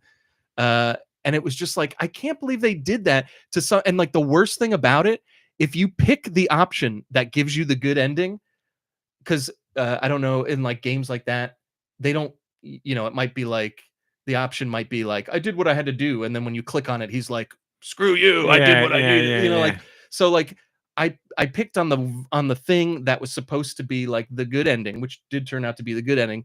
And my character goes, I did what I had to do, but it was tough. And I was like, that's what I picked in the first place. Oh, but the selection is like a ethical different or something. So like he can still say the same thing. And exactly. And which is probably what you meant.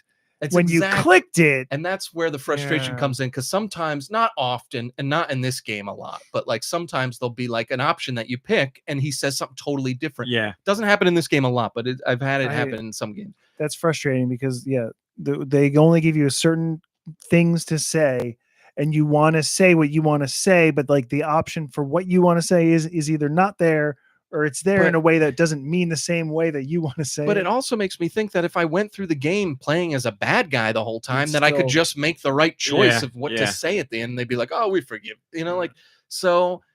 So for me, it like took the wind out of my sails, like right at the last lap, like right at the end. Yeah. And like again, I went through and played it again to get the good ending, and then I was just like, you know what? I have such a bad taste in my mouth. I'm starting it over, baby. So obviously, I was gonna make that joke, but I was like, I'm not gonna joke because I imagine it's not a joke. I wanted to ask if it would be more satisfying instead of starting from the very beginning again to play like the second half of the game again, so that you can experience a different ending or a different resolution. But I guess that's answered now. Here's my problem with these games: like I'll play them again, but I don't do anything different. I don't have the guts to be a jerk in these games because I already feel bad. Like I feel bad if I'm mean to somebody and then people are mean back to you. And then you're like, well, why was I mean? So like, so like I don't do anything different. I'm doing a few things different, but not like from good to bad. I'm just like doing things that I know are going to help me. And for me, it's a lot of fun the second time through. Are you still stealing from people? No, I'm playing it. I am, but not as much as I was. Are you stealing from people? No, I am. But like, I'm not sneaking into stores at night and taking literally everything they have and then selling it. I'm like, like finding a dead body on the side of the road and like taking his money. All right. Like I asked the guy, if you are not cool with this, just speak up, and he doesn't say anything, so I take what I want. I mean, but like, we grew up playing as a character that walks into people's homes and destroys their property, smashing pots and stealing their hearts and coins. He doesn't do rupees. that. You do that. Oh, We grew up doing that. That was a choice you made. You never don't did have it? to do Did that. you ever do it? I'm not saying I didn't do it. I did it. Yeah, I was there doing it all the No, time. I break man. every In a game where I video can break game, something. That's what I do That's all the what time. you have I to do it in do. Fortnite all the time. There's a treasure chest on the table. I knock apart the table. And then they just made it better in later Legend of Zeldas, where like Link walks into somebody's home and remains. What the hell am I trying to say? Maintains eye contact with the person while he's like smashing pots. yeah, that's the greatest. And then Echoes of Wisdom takes it even further by letting you experience life as the pot. As the pot, you jump into the pot. Sorry, continue. Yeah, I really had a ball. I'm still having a ball with it second time through. I don't know. It's just if you're into those like kind of open world RPG kind of adventures, this one was great. Fully open, is it? It's like it is, but it's not, right? Especially with challenges like in this one. There's two maps, and you can't get to the second map until you get to a certain mission. So like. But to be honest, the first map, in my opinion, is way more fun. The side missions in the first map are really great. For some reason, the second half of the game, the side missions get so like vapid, and there's something wrong. I actually did a little research. I don't know if this is BS or not that I just read on the internet, but there's something wrong with the second map where fast traveling slower, waiting for time is slower, like significantly slower. And loading is slower. And I read online that there's an NPC that they know about, that the producers of the game know about somewhere in the second map that's stuck, and they have no idea where he is, and they can't fix that. They can't fix all that stuff that's slowing down the works until they find that character. And it's like, it's going to be I don't think they'd ever be able to do it. So I don't know if that's true. That could be BS. I don't know anything about making a game or any of that. So who knows? But it is significantly slower on the second map, not just like the loading and everything, but the actual storylines and the characters and stuff, like for some reason. But by that time, you're so invested, and you're still, you're a beast, and you're still having fun. So I still enjoyed it. And but yeah, the first coming back and playing it again and being on the first map, it's just like, oh, this is what drew me in. The first map's great. The characters are great. It feels like the choices I make a difference, and all that kind of stuff really works well. So, and then there's a few things that I missed the first time around that I'm hitting this time around. That's making it a lot more satisfying too. So, do you think it's possible for you to find the NPC that's causing the problem? I wonder what that looks like. To be able. I don't know what it would look like. First of all, if that were really a thing, I think the chances of me finding it are zero. I'm putting in enough time to find it, but I am maybe the most clueless gamer that there is. Like part of me thinks that I'm doing the opposite of what RMC's affliction is right now, where it's like the world around me is so awful that I need to escape it. And I'm using this as a form of escape because I'm putting in a lot of hours, and it's such an immersive kind of experience that you feel like you're in another world. And that's what's doing it for me. So I think I'm having like a reverse RMC moment here with it. So like I'm enjoying doing it, but like I'm not paying attention. Like I'm not a game tester or anything like that. I'm just an enjoyer. So yeah, I've been doing that. I got the dog a lot earlier this time, and the dog really can help you out with some things. So take the dog into the second map and have the dog sniff out the bug. I wish you could, because the dog can do that with certain missions and stuff, but it needs to be built into the game. Yeah, it says a lot of people are saying some NPCs get stuck and can't make their way home, and the only way to fix it is by taking the carriage back to the first map, then back again to the second map. I haven't tried that, so there you go. So maybe they're saying we'll fix it, but it is a known issue. Oh, that's interesting. That's interesting, because I never went back to the first map. Somebody else says they tried that suggestion and it worked for them. Really? So there you go. Try that. That would be cool if that worked, because Yeah, they're saying their load times went from about 10 seconds to 30 to 40 seconds. Other people are saying they noticed it too. This person says the Cool. NPC thing, they tried a suggestion and it worked. Thanks for looking that up. Yeah, You I'll have got to it. There's a lot of remember that. threads about your discussion. So Yeah, About most his of- discussion specific. about the topic he's Oh, discussing, it's like not him specifically talking about it. How awesome would that be if there was like a Reddit thread of Deux game experiences that like people just talk about what you talk about? nobody's interested, but that's sweet of you to say. I think they are. But yeah, I had a ball, loved it. Congratulations to Warhorse. Love it. Great game, unbelievable. Looking forward to the DLC. DLC is going to be coming out soon. This month they're like going to be trickling some out. And yeah, I don't know. I would say and like I was really impressed. I know I've said this before when talking about it, but I was really impressed with the cutscenes and how they were presented. I don't know if presented's the way, like directed. I guess it's still Shot. directed. Yeah, like it's so cinematic. I can't stress enough how cinematic the cutscenes are and how enthralled I was with all the characters in the cutscenes. And a lot of times, like those are the most boring parts of games like that. And in this one, I was like, I thought it was great, and all the characters that came from the first game, anyone that you saw from the first game was fleshed out even more than before, and you really felt like you've been with this character through a bunch. I mean, like so many things that you've done between the two games, and how they've kind of expanded their roles moving forward is something that I didn't think they needed to put that much effort into, and they really did, and it made it like a way better experience in between gameplay moments. So that was all really impressive, and the music too. Music's great, doesn't get old, very cinematic. A lot of it's really great. So fun game. Thanks for listening to me talk about it. I don't know how much as of right now. I'm still going strong with my second playthrough. I don't know how much if I'm gonna. Now I've kind of got like a little gumption behind me to get to the second map and try that like little fix that you talked about. So Mhm. I might try that.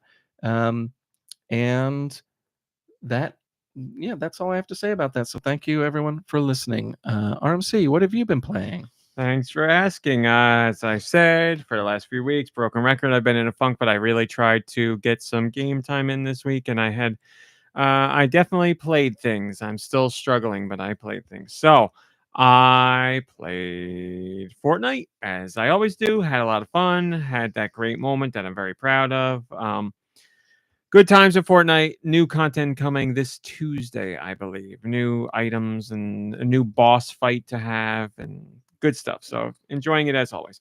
I played Sorry. I started playing Sorry We're Closed. It's something I meant to play on PC.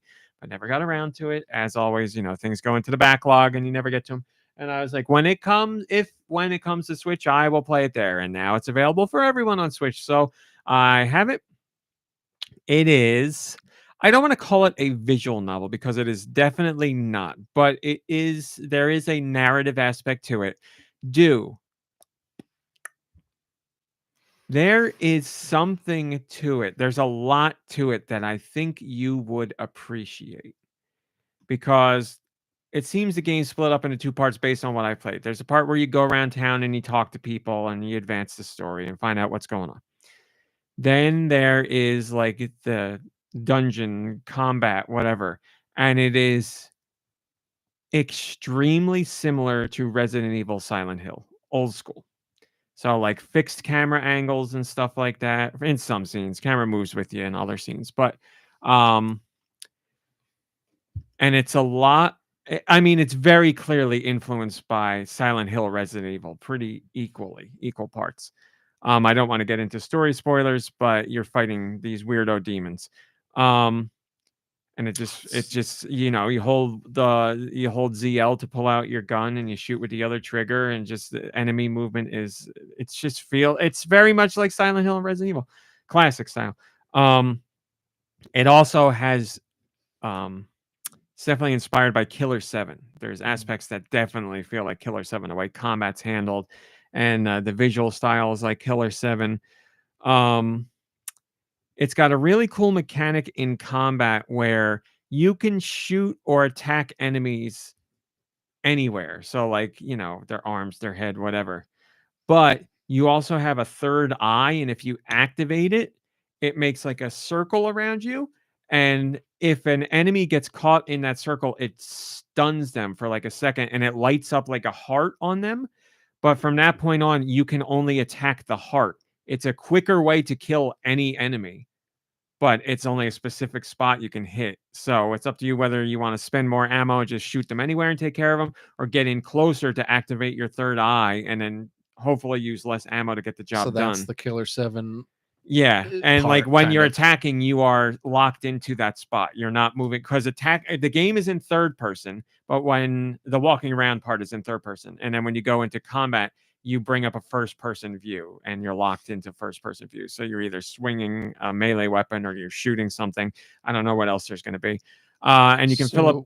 Sorry, can you hit them in their heart spot without knowing where it is, like just No. by chance, or No, it has they only count when it's activated. Yeah, so it's like you're seeing something. Yeah, you can't accidentally hit it. And enemies, it's not just like some enemies have one heart spot. You hit them in it once and it's over, but most have multiple. So it'll be like you shoot the one heart and you break it, and another one pops up over here and you break this, and another one on the head and you break that, and then the enemy's dead. But like I said, they have to get closer to you to activate your third eye to do that. So it's more dangerous, but you'll save a lot of ammo doing it that way. But you still need to be able to aim. And like I said, I was using thumbsticks to get it done, and I was fumbling a bit. Then I used motion controls, and I was like, boop, boop, boop, lining it up, no problem. So that was a lot of fun. And this is, thank goodness you're closed. Sorry, we're closed. Sorry, you're closed. Thank goodness you're we're here. Is Okay. a different game. I played that one. Sorry, actually. we're closed. Is a game.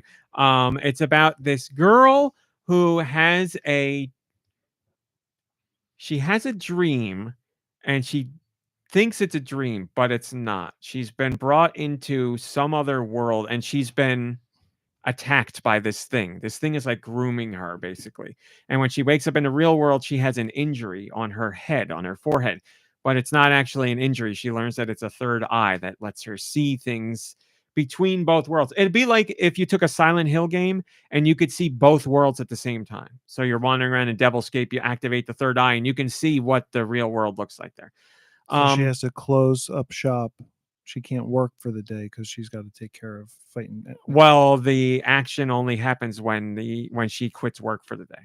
Oh, So well, that's. we'll see I what else appreciate happens. that they respect her enough to give her. Yes. She Yeah. talks about how she can't wait to get out of work, and the writing's very good. It's a really uniquely fun written game. But yeah, it's Killer 7, Silent Hill, Resident Evil vibes. It's very interesting. The soundtrack is awesome. The soundtrack's like experimental and ambient, but then like there's a boss fight that I did. It teaches you how to do this special combo move that's like really fun to do. It feels really satisfying to do. And they teach you that right before a boss fight. And then the boss came out.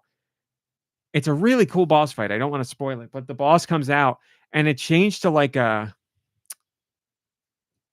metal rap song, and it made the boss fight like 10 times cooler. It was just such a cool song, especially with what you're doing in the fight and how it's attacking you. I was like, holy crap, this is really cool. But the game's got so much style. It's style out the butt, and it's got great writing and a great soundtrack, and the mechanics are really cool. And if you're an old school Resident Evil Silent Hill fan, there's something to dig here. If you really like Killer 7, I would imagine you'd like this too. I know the game reviewed really well on PC. I have a feeling it's going to fly under the radar. So far, so very good. I'm really intrigued by it. It's checks a lot of boxes for me. It's awesome. It feels really cool. I'm very excited to see where things go. So, also, woke alert. If you are against woke things, do not play this game, because this game is about representation and being your authentic self. So if that's not you like to pretend that another world exists out there, stay away from this one. But it's an awesome game. Really digging it. So I played that. I also played so Donkey Kong 94. I haven't played since I was a kid. You guys know I don't replay games. Donkey Kong 94 left such an impression on me. I remember trading that game in and really not wanting to, but there was some other game I wanted to get, and I don't remember what that game is now, of course, but I remember giving that game over. And at that time, even at that age, I was like, this is a mistake. I should not be doing this, but I did. But I hadn't played it since I was a kid, but I have such vivid, fond memories of it. When this game came to Switch Online, I was like, I am replaying this game. I'm 100% replaying this game. So I sat down to play it. I'm 3 worlds in, stands the test of time. It's a easily. linear kind of gameplay though. Donkey Kong? Yeah. Yeah, it's 4 stages with the 4th being a boss. Rinse and repeat. Okay. So like the first one, I don't remember. It's like city, and all the levels are city themed. And the 4th one is race to the top to get Pauline, or a boss fight with Donkey Kong where you got to do something, or like a puzzle related fight where you got to do something. Then he climbs higher up and you whatever. You finish out that whole world and Donkey Kong runs away and you go somewhere else, like the jungle. And then it's all jungle themed levels with brand new mechanics. But it's, I mean, it's still in the same vein of like the original Mario games or Contra stuff, where you replay those games because those games. Well, I replay those games because I was a kid and you didn't have expendable income. Like, really, but even now, like, haven't you replayed some of that stuff now? Like, I can't think of anything I've replayed. I Back feel when like- you were a kid, like when you rented I or feel like it's a had different game games. than like these story-driven games now. If I'm where with friends, I'll replay stuff. Like I'll do Mystical Ninja That's- all well, over that's what I'm again or saying. stuff like that. If I'm alone, I'm not replaying. Oh, But yeah, when people come over, style, I'll be it's like, a different yeah, type let's of replay. game than, you know. Yeah, but things that for we me, know. that stems from when you were a kid, you couldn't just go out and buy a new game. You played what you had and you played it over. And like I played Sonic 3 so many times, like just cause that's what I got that game the day it launched and beat it within 2 hours. And then what else are you going to do? You play it over and over again. And then Sonic games aren't long. And then you take different routes and you try and get supersonic and, you just replay that. But now there's so many things I want to do, play, see, that I'm not gonna just like do that. happy to get to the end of the first game. I mean that. But Donkey Kong 94, man, if neither of you have played it, I know you're playing a million things, a whole bunch How of do you things. know what I've played? But all right, I talk about it every week. Yeah. And But it's always nothing. I've taken myself out of the recommending things to play or watch because for a million reasons, but I will put my neck out for this one. You only because you both already have it. You don't have to buy it. Like it's already sitting there. So if you're looking for something to take up a couple seconds or whatever, Don't tell me what to do. you could play that. God. So it's, man, is it so good? Everything about it. It's just like that's a game where I can play it now and be like, this is very clearly one of the games that made me love Nintendo so much. Like I already loved Nintendo at that time back in the day, but that was a game I played where I was like, yes, putting staking my claim on this company to be the one that I really like, I made the right choice. It's such an awesome game. So like I said, if you have Switch Online, go ahead and play. Kurt Dog, I saw that. Hello, Colossus. I didn't say hello. Kurt Dog says you beat it in 2 hours. You figured out the Carnival Night Barrel quickly. Well, Kurt Dog, as anyone who played Sonic 3 back in the day, we all remember that thing. And I did get stuck there for a very long time. I'm going to say at least 20 minutes. I remember being like, what do you do here? I don't understand what you are supposed to do. To this day, I cannot understand why they put that mechanic in that game out of nowhere with no explanation. There's an infamous section in Carnival Night Zone in Sonic 3 where it's a barrel that you stand on. It's like a big barrel and it's got like diamond patterns on it and it spins around and you have to use it to get up to a ledge above you. And so many people had the exact same thing. You have no idea how to get this barrel to do anything. You jump on it and it moves up and down a little bit.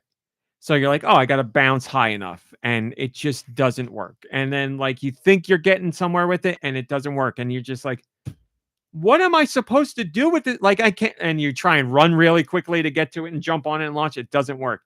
Turns out what you have to do is press up and down to move it up and down to make it bounce up and down, which you do nowhere at any other point in the game. Right. There's no sign to indicate that you do this. It's not a mechanic in any other Sonic game, and it's in just that one portion of that level. And you're like, why? I don't. To this day, it's so mind-boggling that they made that decision. But it's a rite of passage for many Sonic fans from back in the day. Sounds. I never played Sonic 3. Well, I played it on emulators years later, but like not too familiar with that one. I'm very familiar with 1 and 2. It sounds more frustrating than this, but I always got frustrating as I don't remember what stage it was. I want to say maybe it was Metropolis Zone, where there would be like gears that you'd have to run on to spin, and if you went too slow, you'd run off of them. Like that always used to annoy me because it was like, how fast do I like?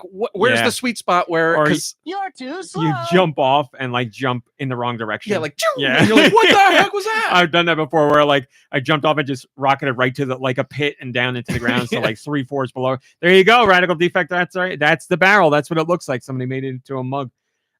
Yes, I do remember that. And I remember struggling with that, but knowing what to do. Like Yeah, I you understood what pick was it up going on. quicker. The barrel is a killer. Oh, look, they're not diamonds, they're arrows. Sure. Yeah. They also have the same circus design as a whole bunch of other things in the rest of the level. But yes, like I said, rite of passage. So I played Donkey Kong 94. Also, I played for the first time in my whole life Mario's Picross. If you've never played a Picross game, they're all basically the same. There's a mosaic, or there's a big square grid, and you fill in little points on each square based on numbers to make a mosaic or an image. And that's what Mario's Picross is. And I love Picross. I love Picross. And I never play it because I'm like, I have so many things I want to play and do. I know a Picross game will suck me in, and that's what I'm going to gravitate to. But with Mario's Picross, and I was already going in there for Donkey Kong 94, I was like, I've never played it, so I should try it.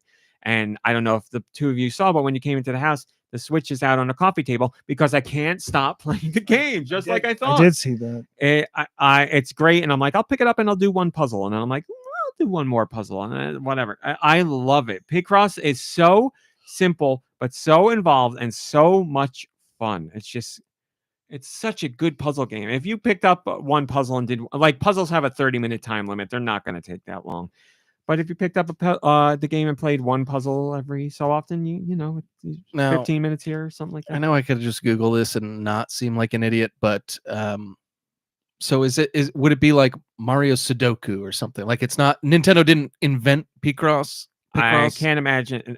They couldn't have invented it. So no. it's like already a puzzle game, and they just slapped Mario on it. I'm not saying yes, slapped as no, in they like they crafted it. did back in the day. Yeah, it was like, you know, They do this have a isn't lot of Picross baseball. games, This is though. Mario baseball. Yeah, they. Oh, Nintendo, this is old, right? This is on the Game Boy. Yes, Nintendo has done their own Picross games. If I had to guess, I would say it's some game that was popular in Are you Japan. looking it up? I am, because now I'm curious. Then I won't, because you'll find it faster. Okay. Nonograms, also known as Hanije, paint by numbers, Picross, Gridlers, or Pick-a-Picks, are logic puzzles. History. 1987, a Japanese graphics editor won a competition in Tokyo by designing grid pictures using skyscraper lights that were turned on or off. This led her to the idea of a puzzle based around filling in certain squares in a grid. There you go. First one was published like on a piece of paper in 1988. So it was a Japanese thing. Pretty cool. It's such an addictive idea. So it has elements of Sudoku, but it's different. Sudoku, you're putting in numbers, but it is a grid. And here there are numbers on a grid, but the numbers tell you, or the lack of numbers tell you, what squares need to be filled in and what ones are to be left alone. And the negative space and the space you fill in together makes an image. So it's the game has a tutorial in it, and you start off with a tiny 5x5 grid to teach you how to play. And my mom had never played a Picross game. I know she would love them. I had her play the tutorial this week, and then she put in like an hour with the game. She really liked it. So it is a puzzle game. Yeah, it's not just like a color by numbers or something. No, it's a puzzle. Yeah, you have to read the numbers to figure out where the dots go. And if you put a dot in the wrong spot, you lose time. Is it like a reverse Minesweeper, where you've got numbers and shared There edges is a Minesweeper element to it. So the left-hand side and the top have numbers. So if you have a 5x5 grid and over here it says 5 in the first row, you know that whole row is filled in. If the next one says 4, you know that the 4 are connected, but you don't know where. So it could be like empty space 1, 2, 3, 4, or 1, 2, 3, 4 empty space. You don't know. So you look at the down, and there will be other clues there, like maybe one in the middle and the top row has a 5 for that column. So you do that, and you're like, oh, so the 4 has to be at least here and here. So not just making the dark spots to fill things in matter. The leave alone spots are just as important, because sometimes you'll only know which spots to leave alone, and then you can figure out with the other numbers. Okay, so this means that at least these two I can fill in, blah, blah, blah, blah. But like I said, if you make a mistake, it takes time away from your timer, and the more mistakes you make, the more time it takes away. I think it takes away 2 minutes every mistake, but then it doubles to 4, and then it doubles to 8. So you have 30 minutes overall, but if you make a few mistakes, you're going to lose a lot of time. Very addictive. Again, included in Switch Online if you have it. So go try it out. I love a Picross game. I always have. And this one, it's Picross games. It's not like, does this game stand the test of time? It came out 30 years ago. That doesn't matter. They're all the same. This one just, has black and white graphics rather than color graphics. But if you're not into that and you want colorful graphics, then go on the Switch eShop, and there's, Jesus Christ, there's got to be close to 100 of them. And Jupiter is the company known for Picross games. Jupiter they're the gold standard, and they have so many Picross games on the Switch. You can play them from now until the end of time. So Mario's Picross gets stamp of approval from me. It's a fantastic game, and I wish I played it when I was a kid, but I'm playing it now. That's what I played. That's what we played. Let's go to questions. Send your questions to GoNinpod@gmail.com. Where? GoNinpod@gmail.com. They can be about Nintendo, video games in general, or whatever the hell you want. Question from Rosemary the Farmer. Hey, girl. Freddie and I started watching Traders recently on your recommendation, despite not being major reality show people, aside from the Great British Baking Show. And we are eating it up. Yes. On that note, what reality show would you thrive on, or competition show or game show? I love this question. First off, very happy to hear you're enjoying Traders. We watched the finale of Traders yesterday, had a fantastic time. Sad the season's over. No spoilers, but we greatly enjoyed the finale. Yes. What reality show would you thrive on, or reality competition or game show? Anybody? There's none that I would thrive on. I mean, I would love to say the Great British Baking Show. I think you'd be on there for a few weeks. Yeah. I'm being dead honest. I think you would be on there for a few weeks. Yeah. Could you make it to the end? I honestly don't know. I don't think I have the je ne sais quoi to really make it that far. Merci also, beaucoup, Pee-wee. Merci blah blah. I also think I would I'd probably have at least one panic attack every episode because I'd be so scared of. But since it's the Great British Baking Show, everybody would be there to support you. Well, if Noel would hold my hand, I think Another I'd be panic okay. Attack. Yeah. You guys have any ones right off the top of your head? I think I wouldn't thrive on any of them. I would be a basket case, but I would probably feel most comfortable playing probably Price is Right. Is there a particular game on Price is Right you would want? Well, obviously Plinko, but just because it looks like so much fun. I wish I had Plinko in my house. Forget the money. I just want to drop those things down the Plinko slot. Didn't we get We have a smaller little version of Plinko board? Yeah. But so probably that. I just because I know I'm very familiar with most of the games and I know how it's played. I think I'd feel probably most comfortable playing something like that. I would love to play Traders. I don't know if I would thrive, but also I would not want to be a trader. I would want to be a faithful 100%. I would love to sniff out Traders. I think that'd be a ton of fun, but I don't know if I would thrive. I think in some ways I would thrive in Big Brother. And I'd say I'd thrive because it is everything I would want.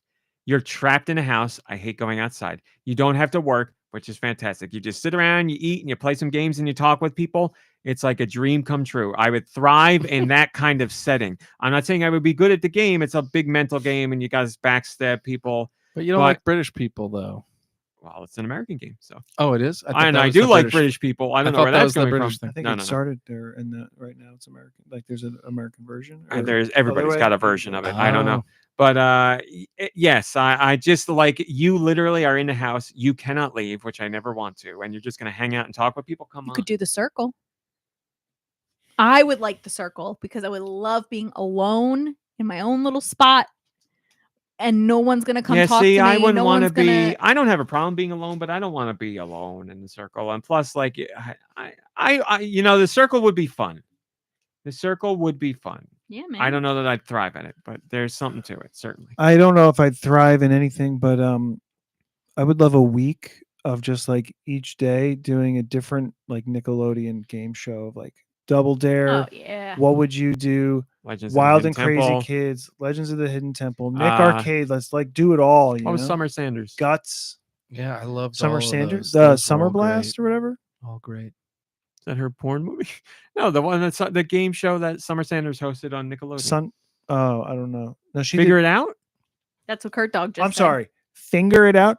I said- Figure It Out. Oh, I was gonna say you talked to me about a porno because I said some. There's What a is game it? Summer show Blast? called Figure It Figure. Out. I don't know that. Yeah, one. Danny Tamborelli was on it all the I don't time. remember that one. Really? It was like the kids that made it was like, what's that? Oh, we've watched. There were doors, right? There was like a head with doors. I don't Figure It remember Out. that. No, it was like Figure It Out. It was like a ripoff of that other famous game show where it's like one of these three people is a scientist and you ask them questions Right. to see who it is. Right. There was a resurgence of Password? of that clips from that on Is that what TikTok, it's called? right? That's a completely different But show, do but you I know would the love one- Password. You know the game could show, probably be the pretty- MT. Oh, Jesus. That's not it. Oh, man, the way you're describing that is so strict. The head, yes, but What was okay. it? What was the one? It wasn't Summer Blast. It was like Sunblast or Sunburst. It was on MTV with Dan, what's his name, and Summer Sanders as the two hosts. And they it was almost like American Gladiators or something at the end. You have to look in here. Kurt Dog, that's amazing. Out of context Nickelodeon game shows, and I have a picture from Figure It Out. And it's a girl who owns Best Dressed Rat. It's beautiful. That's Look at the great. rat. That rat's Um, beautiful. That's so Dan good. Cortez. And Summer Sanders. there was like this whole there was always like an obstacle course where they would jump on these things and like the platforms would launch you across to like a net and then they'd climb up the net. It was almost like American Gladiators, it but up. on the beach. I typed in Summer Sanders, Dan Cortez, MTV, and nothing came Maybe it up. wasn't MTV. Well, you would think the show would have come up. Yeah. Game show. How about that? Oh, yeah. Nothing came up. Sorry. We will look into Man. this more later because now I'm You very keep curious. talking. I'll look it up. Summer Sanders MTV game show. Let's just try her. No, Figure It Out came up. This is wild. All right, you look into that because I'm very curious.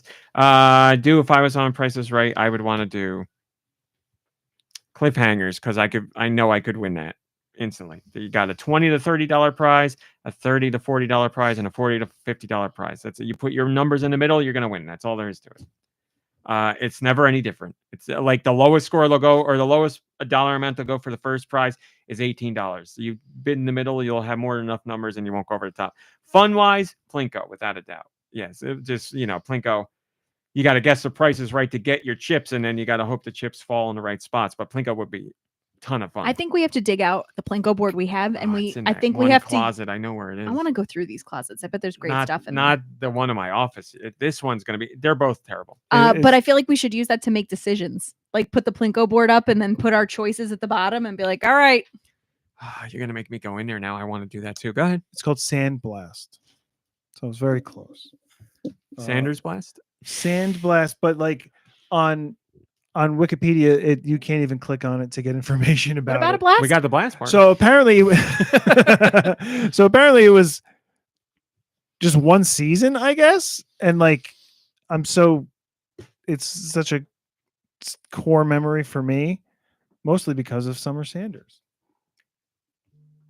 I'm looking to see the wiki page. I'm sorry. I just never had Nickelodeon. I hosts. feel like we're talking about Pokemon right now. No, this was I just- MTV.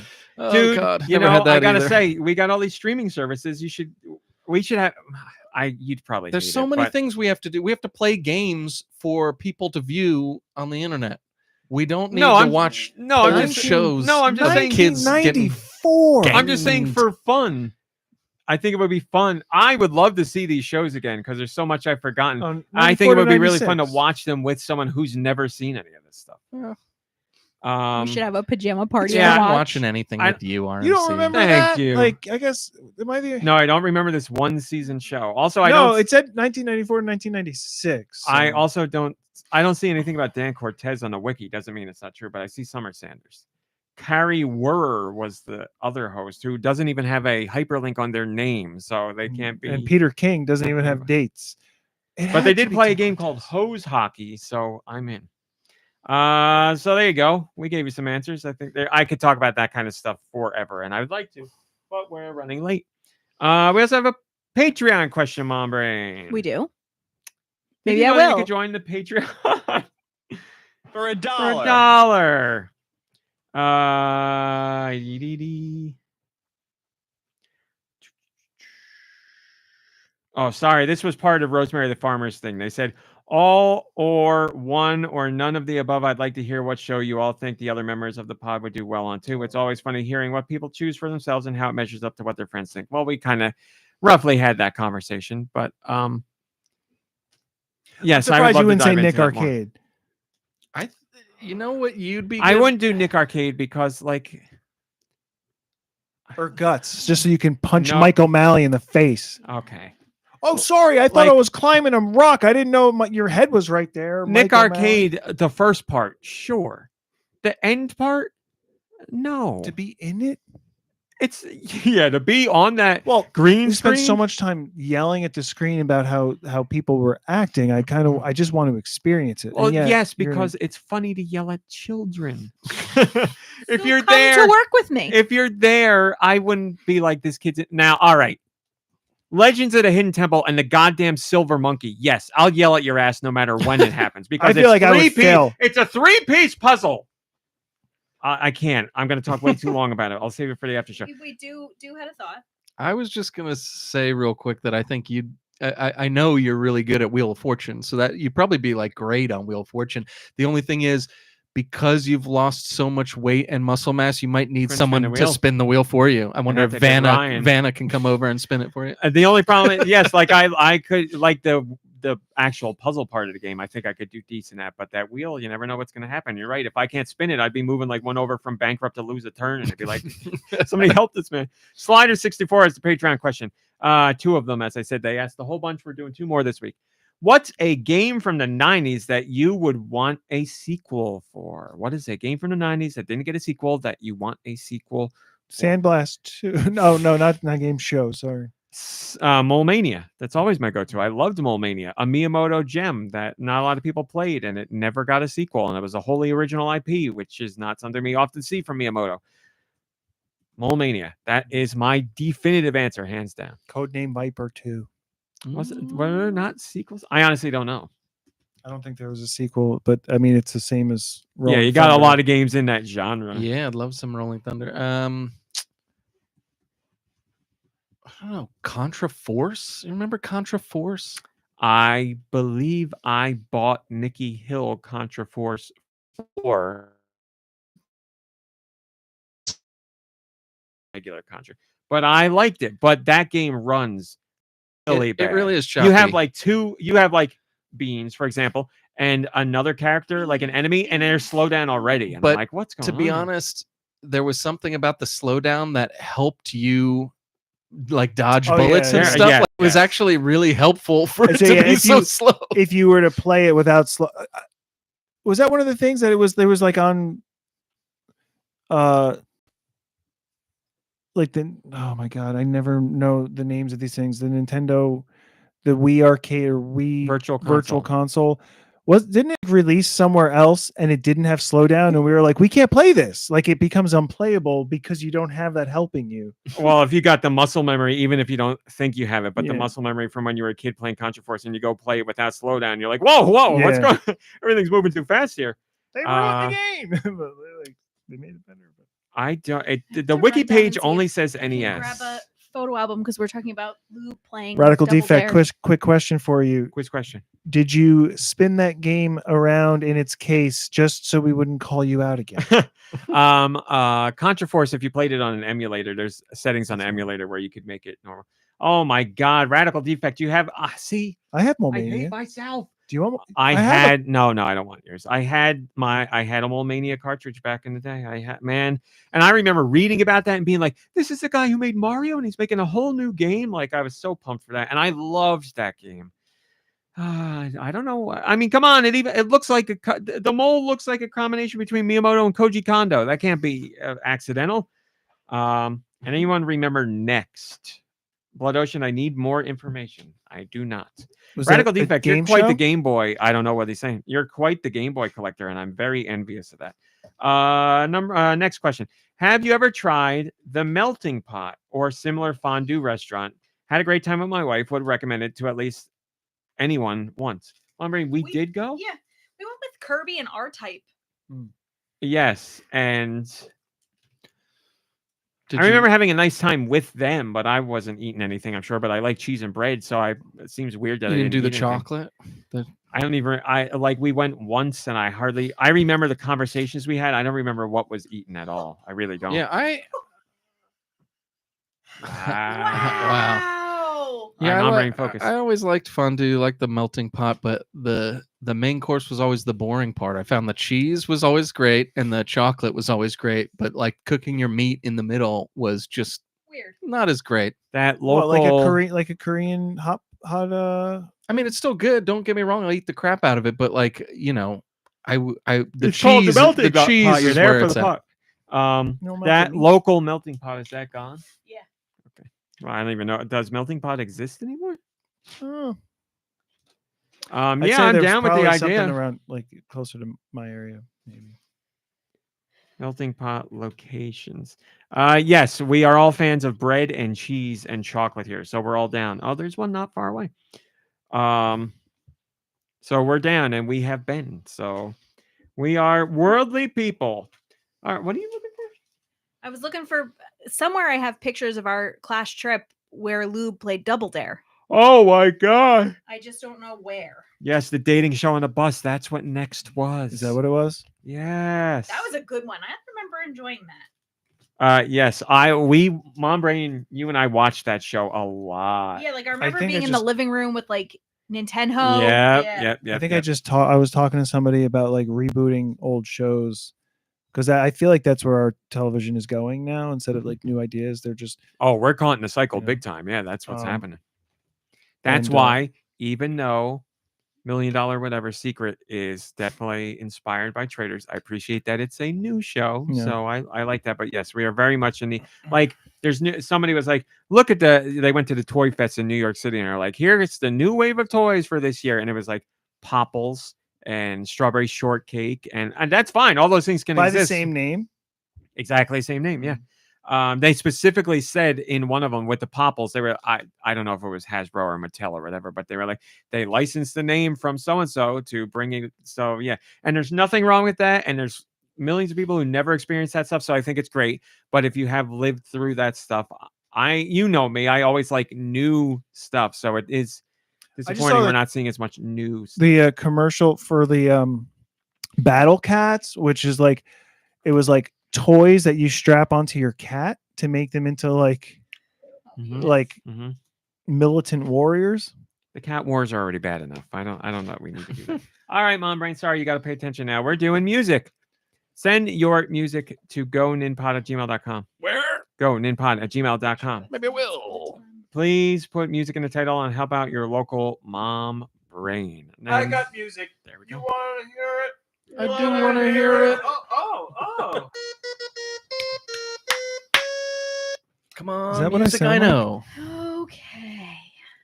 Man, I don't know why, but to you, what you said, it sounded like you said music I know. And I was like, what the hell's music I know? Well, it's Women's History Month. Gynecologist who listens to music Yeah. while they work. Yeah, it's a little bit of an echo though.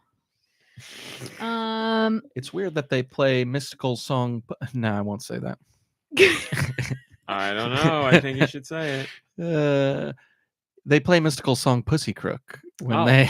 Oh, okay. I guess And I that's the shouldn't only have. one that they can play. I thought No, you no. knew what song I was No, talking Yeah. about. I did not, but that's fine. That's fine. Maybe someday, will give us a. Well, I was just talking. You were talking about the warrior cats. Yeah. I was talking about the warrior cats as well. That's right. This one comes why they had from to armor Geku Kitsune. Well, Aladdin. it's Aladdin. Yeah. Thank you for that softball. We got there. We got there. I'm not keeping track because I'm trying to do something Sorry, else. I'm How do you so loud. rotate a picture? Why is this so hard? That one. So What are you talking about? Crop? It's under crop, right? Yeah. The arrow. it seemed like Oh, there it NES, right? That sounded like Game Boy or Game Boy Color. Oh, to me. really? Oh. All right. So Mom I only Brain could played it tell on the us. SNES. it was on Game Boy Color. I'm trying to think about is someone keeping score? I'm gonna do it right now. I All sent right. a One picture. song, one win. This one comes from Wired. I know this. I think I know it.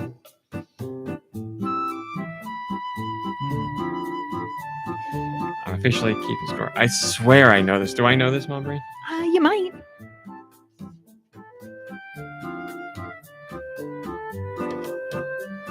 What system? Switch.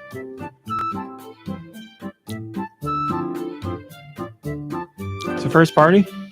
No. This is reminding me of something.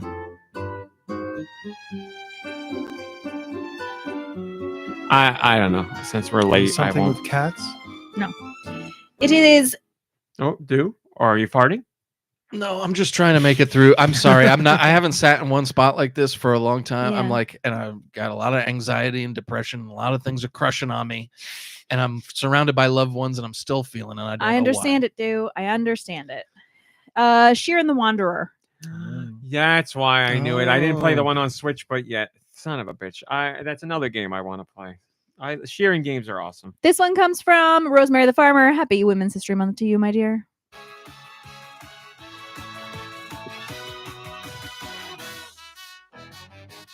It's a trumpet, but I'm sorry to say this. I would say it's not a good trumpet, and nobody loves good trumpet or bad guitar more than Sega. So it's a Sega game. It is. It's not a Knights? Sonic game. Nope. That leaves me very few options. So it's Monkey Ball. Yep. Super Monkey Ball Banana Mania. We got I there. was gonna try and guess the one. but- We did it. This one comes from Jess I.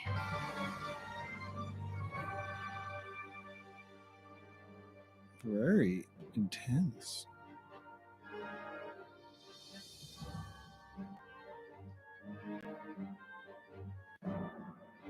Can you turn it up, please? Epic Mickey or something? No. That's a good guess. I was thinking that. It feels right. There's like a quirkiness It's to like- it, but it still feels like dramatic and like dire. Is it first party? I don't think so, but I don't know for sure. I got no clue. Sounds like something I. Kingdom Hearts? No.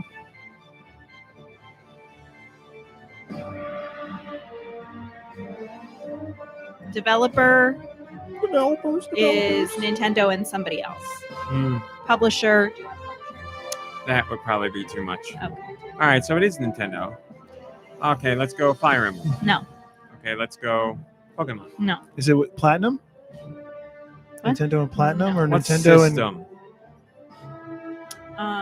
This one Odama. is Wii. No, it's not. Odama. Wii. Is it an RPG?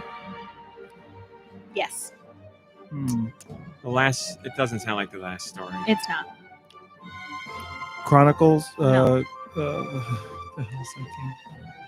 What was that game you wanted to play? Disaster Dave Crisis? No. If it Uh, helps, it's an action RPG. Pandora's Tower? Yes. Pandora's Tower. Only because we went to Disaster We Day got of Crisis. This one's for you, Nicky, from Nico Darunia. Oh, I don't even know what that's from. Is that Wave Race? It is. that's correct. Wave Race. Year of our Lord. Should I go through the list again? No. All right, on to the next one. This one comes from Turbo K.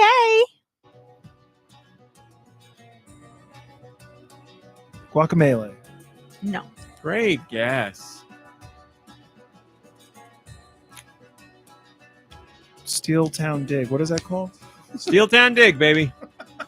Steam World. The famous Steel World games. Steam World. Steel Town games, I'm sorry. Steam World. I'm sure there's a knockoff game on the eShop that says that. Steel Town Dig. Steel Town Shovel. I got no idea. I don't know. Should we know this? I feel like I we don't should. think. Uh, I don't know. okay. I'm done. I don't know. It's Blasphemous 2 or Blasphemous. I have not Oh, played this. Really? This one's from Human Fart. I don't know. Who sounds it? Super Nintendo.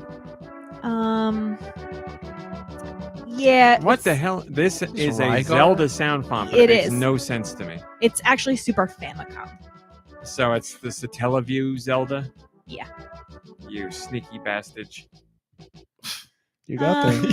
You sneaky bastard. I got it in 5 seconds. This one's from Spaniel 53.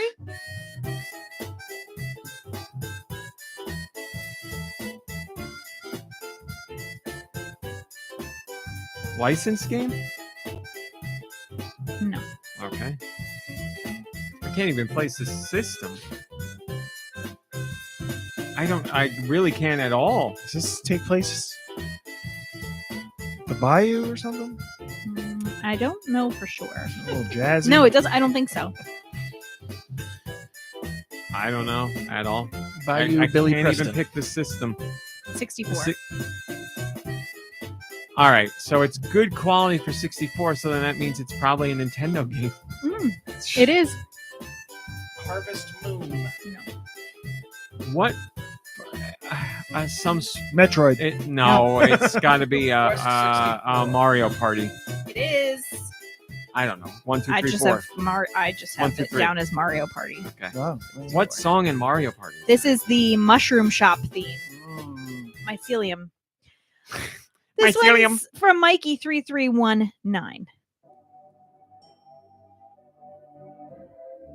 That sound is so earthboundish to It's me. not. I know.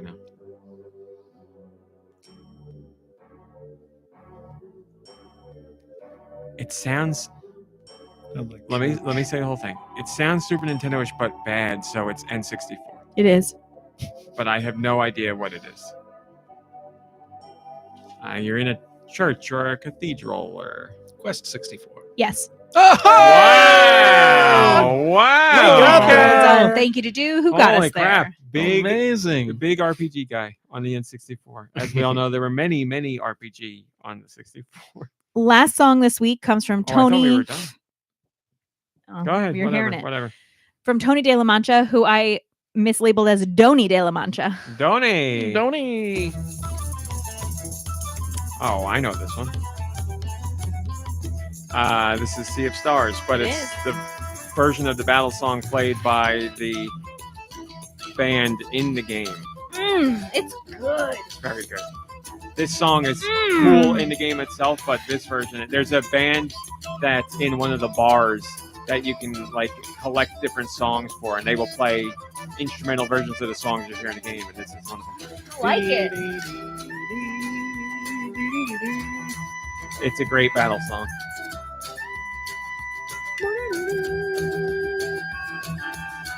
Cool stuff. A melodica, a tin whistle. We got there. We did it. Got So I six guess we T-Whiz. got 7 out of 10. out of 9. 6 out of 9. Well, that's that. We got to get Deux out of here. He needs to relax, freshen up. He's got one more piece of business actually before he Oh. relaxes and freshens All right, what up. is it?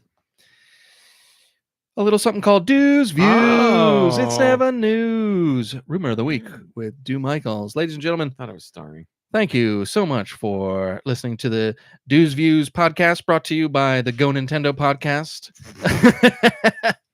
I thought that was really funny. I actually thought of that on the way here, and it wasn't as funny as I thought it was going to be, but I still laughed. Wow, look at that image, MomBrain. You really, wow. Spider on one shirt, a fly. Is that a fly on a shirt, or is he spider and a holding a fly giant fly? coming No, it's together? on a shirt. Okay, wow. We're going to do a little amazing. something different this week. Wow. I'd subscribe to that podcast. That's kind of what I was thinking. Man, that's awesome. So I hope the rumor lives up to that artwork. Here we go. Boy, oh boy, that Charles Martinet. Let me tell you. Yeah, I had a So we just heard earlier today about Nintendo wanting to crack down on hentai games in the eShop, correct? yes. Is that what it's still called, the eShop? Yep. So yeah, it turns out that Charles Martinet lost another voice acting gig when they cracked down on all those games. It doesn't matter that the games are already made. and that already exists, and they're being Mhm. cracked down on. He's just, it's part of the reason why we're finding out a lot about this ambassador program. Where it's a part of the reason why he became an ambassador. It's because not only did he lose the Mario job, but he lost all of the voice acting of the hentai girls and the hentai planes. So, a lot of times when I say these things, they're rumors. This one was absolutely true. Oh my Yep. God. I believe it. Wow. I Scandalous. 100% believe this one. Scandalous. I almost didn't tell you it was true because I didn't want people flooding the streets and Charles Martinet calling me up. But you know what? I have integrity. I didn't know he was such a hentai guy. I mean, You know- to each their own. But To be honest, it says right here he's not. He just did it for a paycheck. So Ooh. Sometimes you gotta. times are tough for an Yeah. ambassador. Gotta Sometimes make you just do. gotta do it for the money so that you can do it for the heart. Exactly. Good luck to him. and that's it. Sorry to bring in that very sad true story or true news, but thank you, Deux, as always, for giving us. He's still an ambassador, people. It's not like he's going anywhere. Well, now And probably we know why he was moved to being an ambassador. And Because we- if you're working on hentai games, And not something Nintendo would want. yeah, I mean, there's so many Charles Martinet news stories. I've that noticed that. it might as all well of them have been just- fake, though. This one's real. might as well That's just true. be called. Yeah, but like, we only get one a Martinet's week. It's not News. like we have a whole podcast of just He's like at the you rate know, of Pokemon and stories. stuff. Yeah. yeah. Well, maybe next It's like week. he did an interview. Like there was probably an interview or something, maybe, right? And like all of this information Precisely, came out. precisely. I heard there was an interview where they called him playing Honey Pop. And it's like, oh, did you know I did voices in this? All right, everybody. Thanks for watching. Thanks for listening. We'll see you next week. Goodbye, everybody. Goodbye. Goodbye, Goodbye, everybody. everybody. Goodbye. Have a safe week. I'm so happy. That's the end noise. Just oh, Marsboro. I just saw you now. I'm so sorry. Well, we have the after show due. If you want to get out of here, you're more than welcome to. No, I'm good. I'm good. Anybody have anything after show you want to talk about? I feel like I talked Oh, you had a too story. much during the show to talk about the You the after guys. show. Oh yes. This week, I was going to get a student at Arrival, and I was waiting for the bell to ring that lets all the kids know they can get off the bus and come in. And there's a bunch of kids standing outside. He's like losing it. What's going on? What did I miss? He must have misheard something. No, go ahead. Wow. So there's a bunch of kids standing outside, and I look at the art teacher, who's my friend, and I was like, Kel, what are all these kids doing standing outside the door? Like they should be on the buses. The bell didn't ring yet. Well, I funny heard the enough- bell just now. funny enough, she goes, "Oh yeah, this happens like a couple times a week, pretty regularly." And I was like, "Well, why are they not on their bus?" And she said, "Because someone farts on the bus, and it's so bad that the children start gagging, and they have to evacuate off of the bus before the bell rings." And she's like, this happens like fairly regularly. And she goes, I'm pretty sure it's the bus driver, because the bus driver is just like sick of having the These kids damn kids. and like waiting for the bell to ring. So the bus driver probably just cranks the heat and then like rips one and is like, everybody off, everybody off. So then I walk by one of the kids that I know who's standing out there, and I'm like, are you for real? Like evacuating the bus because someone farts so bad? And she was like, well, today the bus driver got mad at us, but usually, yes, someone farts so bad we all start gagging and we have to get off the bus. Wow. Now, does that person have flatulence all the time, or only when they're about to get off the bus? It could be a nervous thing. It could be we Yeah. don't, and nobody knows who it is. It's the bus driver. They have a schedule. I know for a fact this is what it is. It's the bus driver. This They have a one's true. schedule. It's kind of like a cup of coffee with me. I can drink, a small cup of coffee or the biggest cup of coffee, but as soon as that last sip is gone, I got to go to the bathroom. So this person, the bus route is their coffee, and as soon as they get to the school, The it's body like knows. we gotta go. Yeah. We got to go. Bus, Now, the problem Everything, everyone. The off problem the bus. is they're all packed in, and the bus, like if you're not the first bus, you got to wait Oh, it till takes all a the long buses time. unload, and then you go. That's rough. Yeah, yeah. the bus route rot. the bus rock. The bus toot. I mean, Buzz just routine. Oh, the bus too. just yeah. the fact that you can like smoke out. Like I like to think that my farts can smoke out a place, but like not a whole bus. And Well, time to try. I look at, by this time the music teacher has joined us getting ready to go out, and I was like, I love middle school so much. Like I have friends who are like, you know, is like real high up in a major accounting firm, making all these big decisions, training people, writing the textbooks. And I have a concern about children who got farted off a bus. And the music teacher is like, you know, you love, what do you love about middle school? They're so obnoxious by this time of the year. And I was like, Rich, here's why. And I tell him about the fart. And later, you're honored. You should be honored because you're on a podcast where someone shits himself all the time, and you have a bus driver where someone is shitting themselves. so later in the day, he runs into me and he goes, you know, I really thought a lot about what you said this morning, and I'm going to start embracing the fart. Like, you know, like life is about embracing the fart. That's what it's been coming up a lot lately. Of like Coming out a lot. if you are like an adult or whatever, and you don't like farts or like you get upset about saw farts, that. then like I saw that. like I can't remember what it said, but basically like you've lost the you're plot. still gonna have just as many farts in your life. Just not enjoy not it. gonna have as Yeah, much less joy. joy. All right, everybody. Don't like farts. Yeah. Well, Thanks. You know, Kirby doesn't like talk about those things Because during he's mealtime. still trying to pretend he didn't do that one. Thanks for watching. Thanks for listening. Play some games. Rest, relax. Kirby farted in the car. Hang out with friends and family. Kirby, we speak your You name. deserve it. We'll see you next week. Goodbye, everybody. everybody. Goodbye, everybody. Have a safe week. And we're done.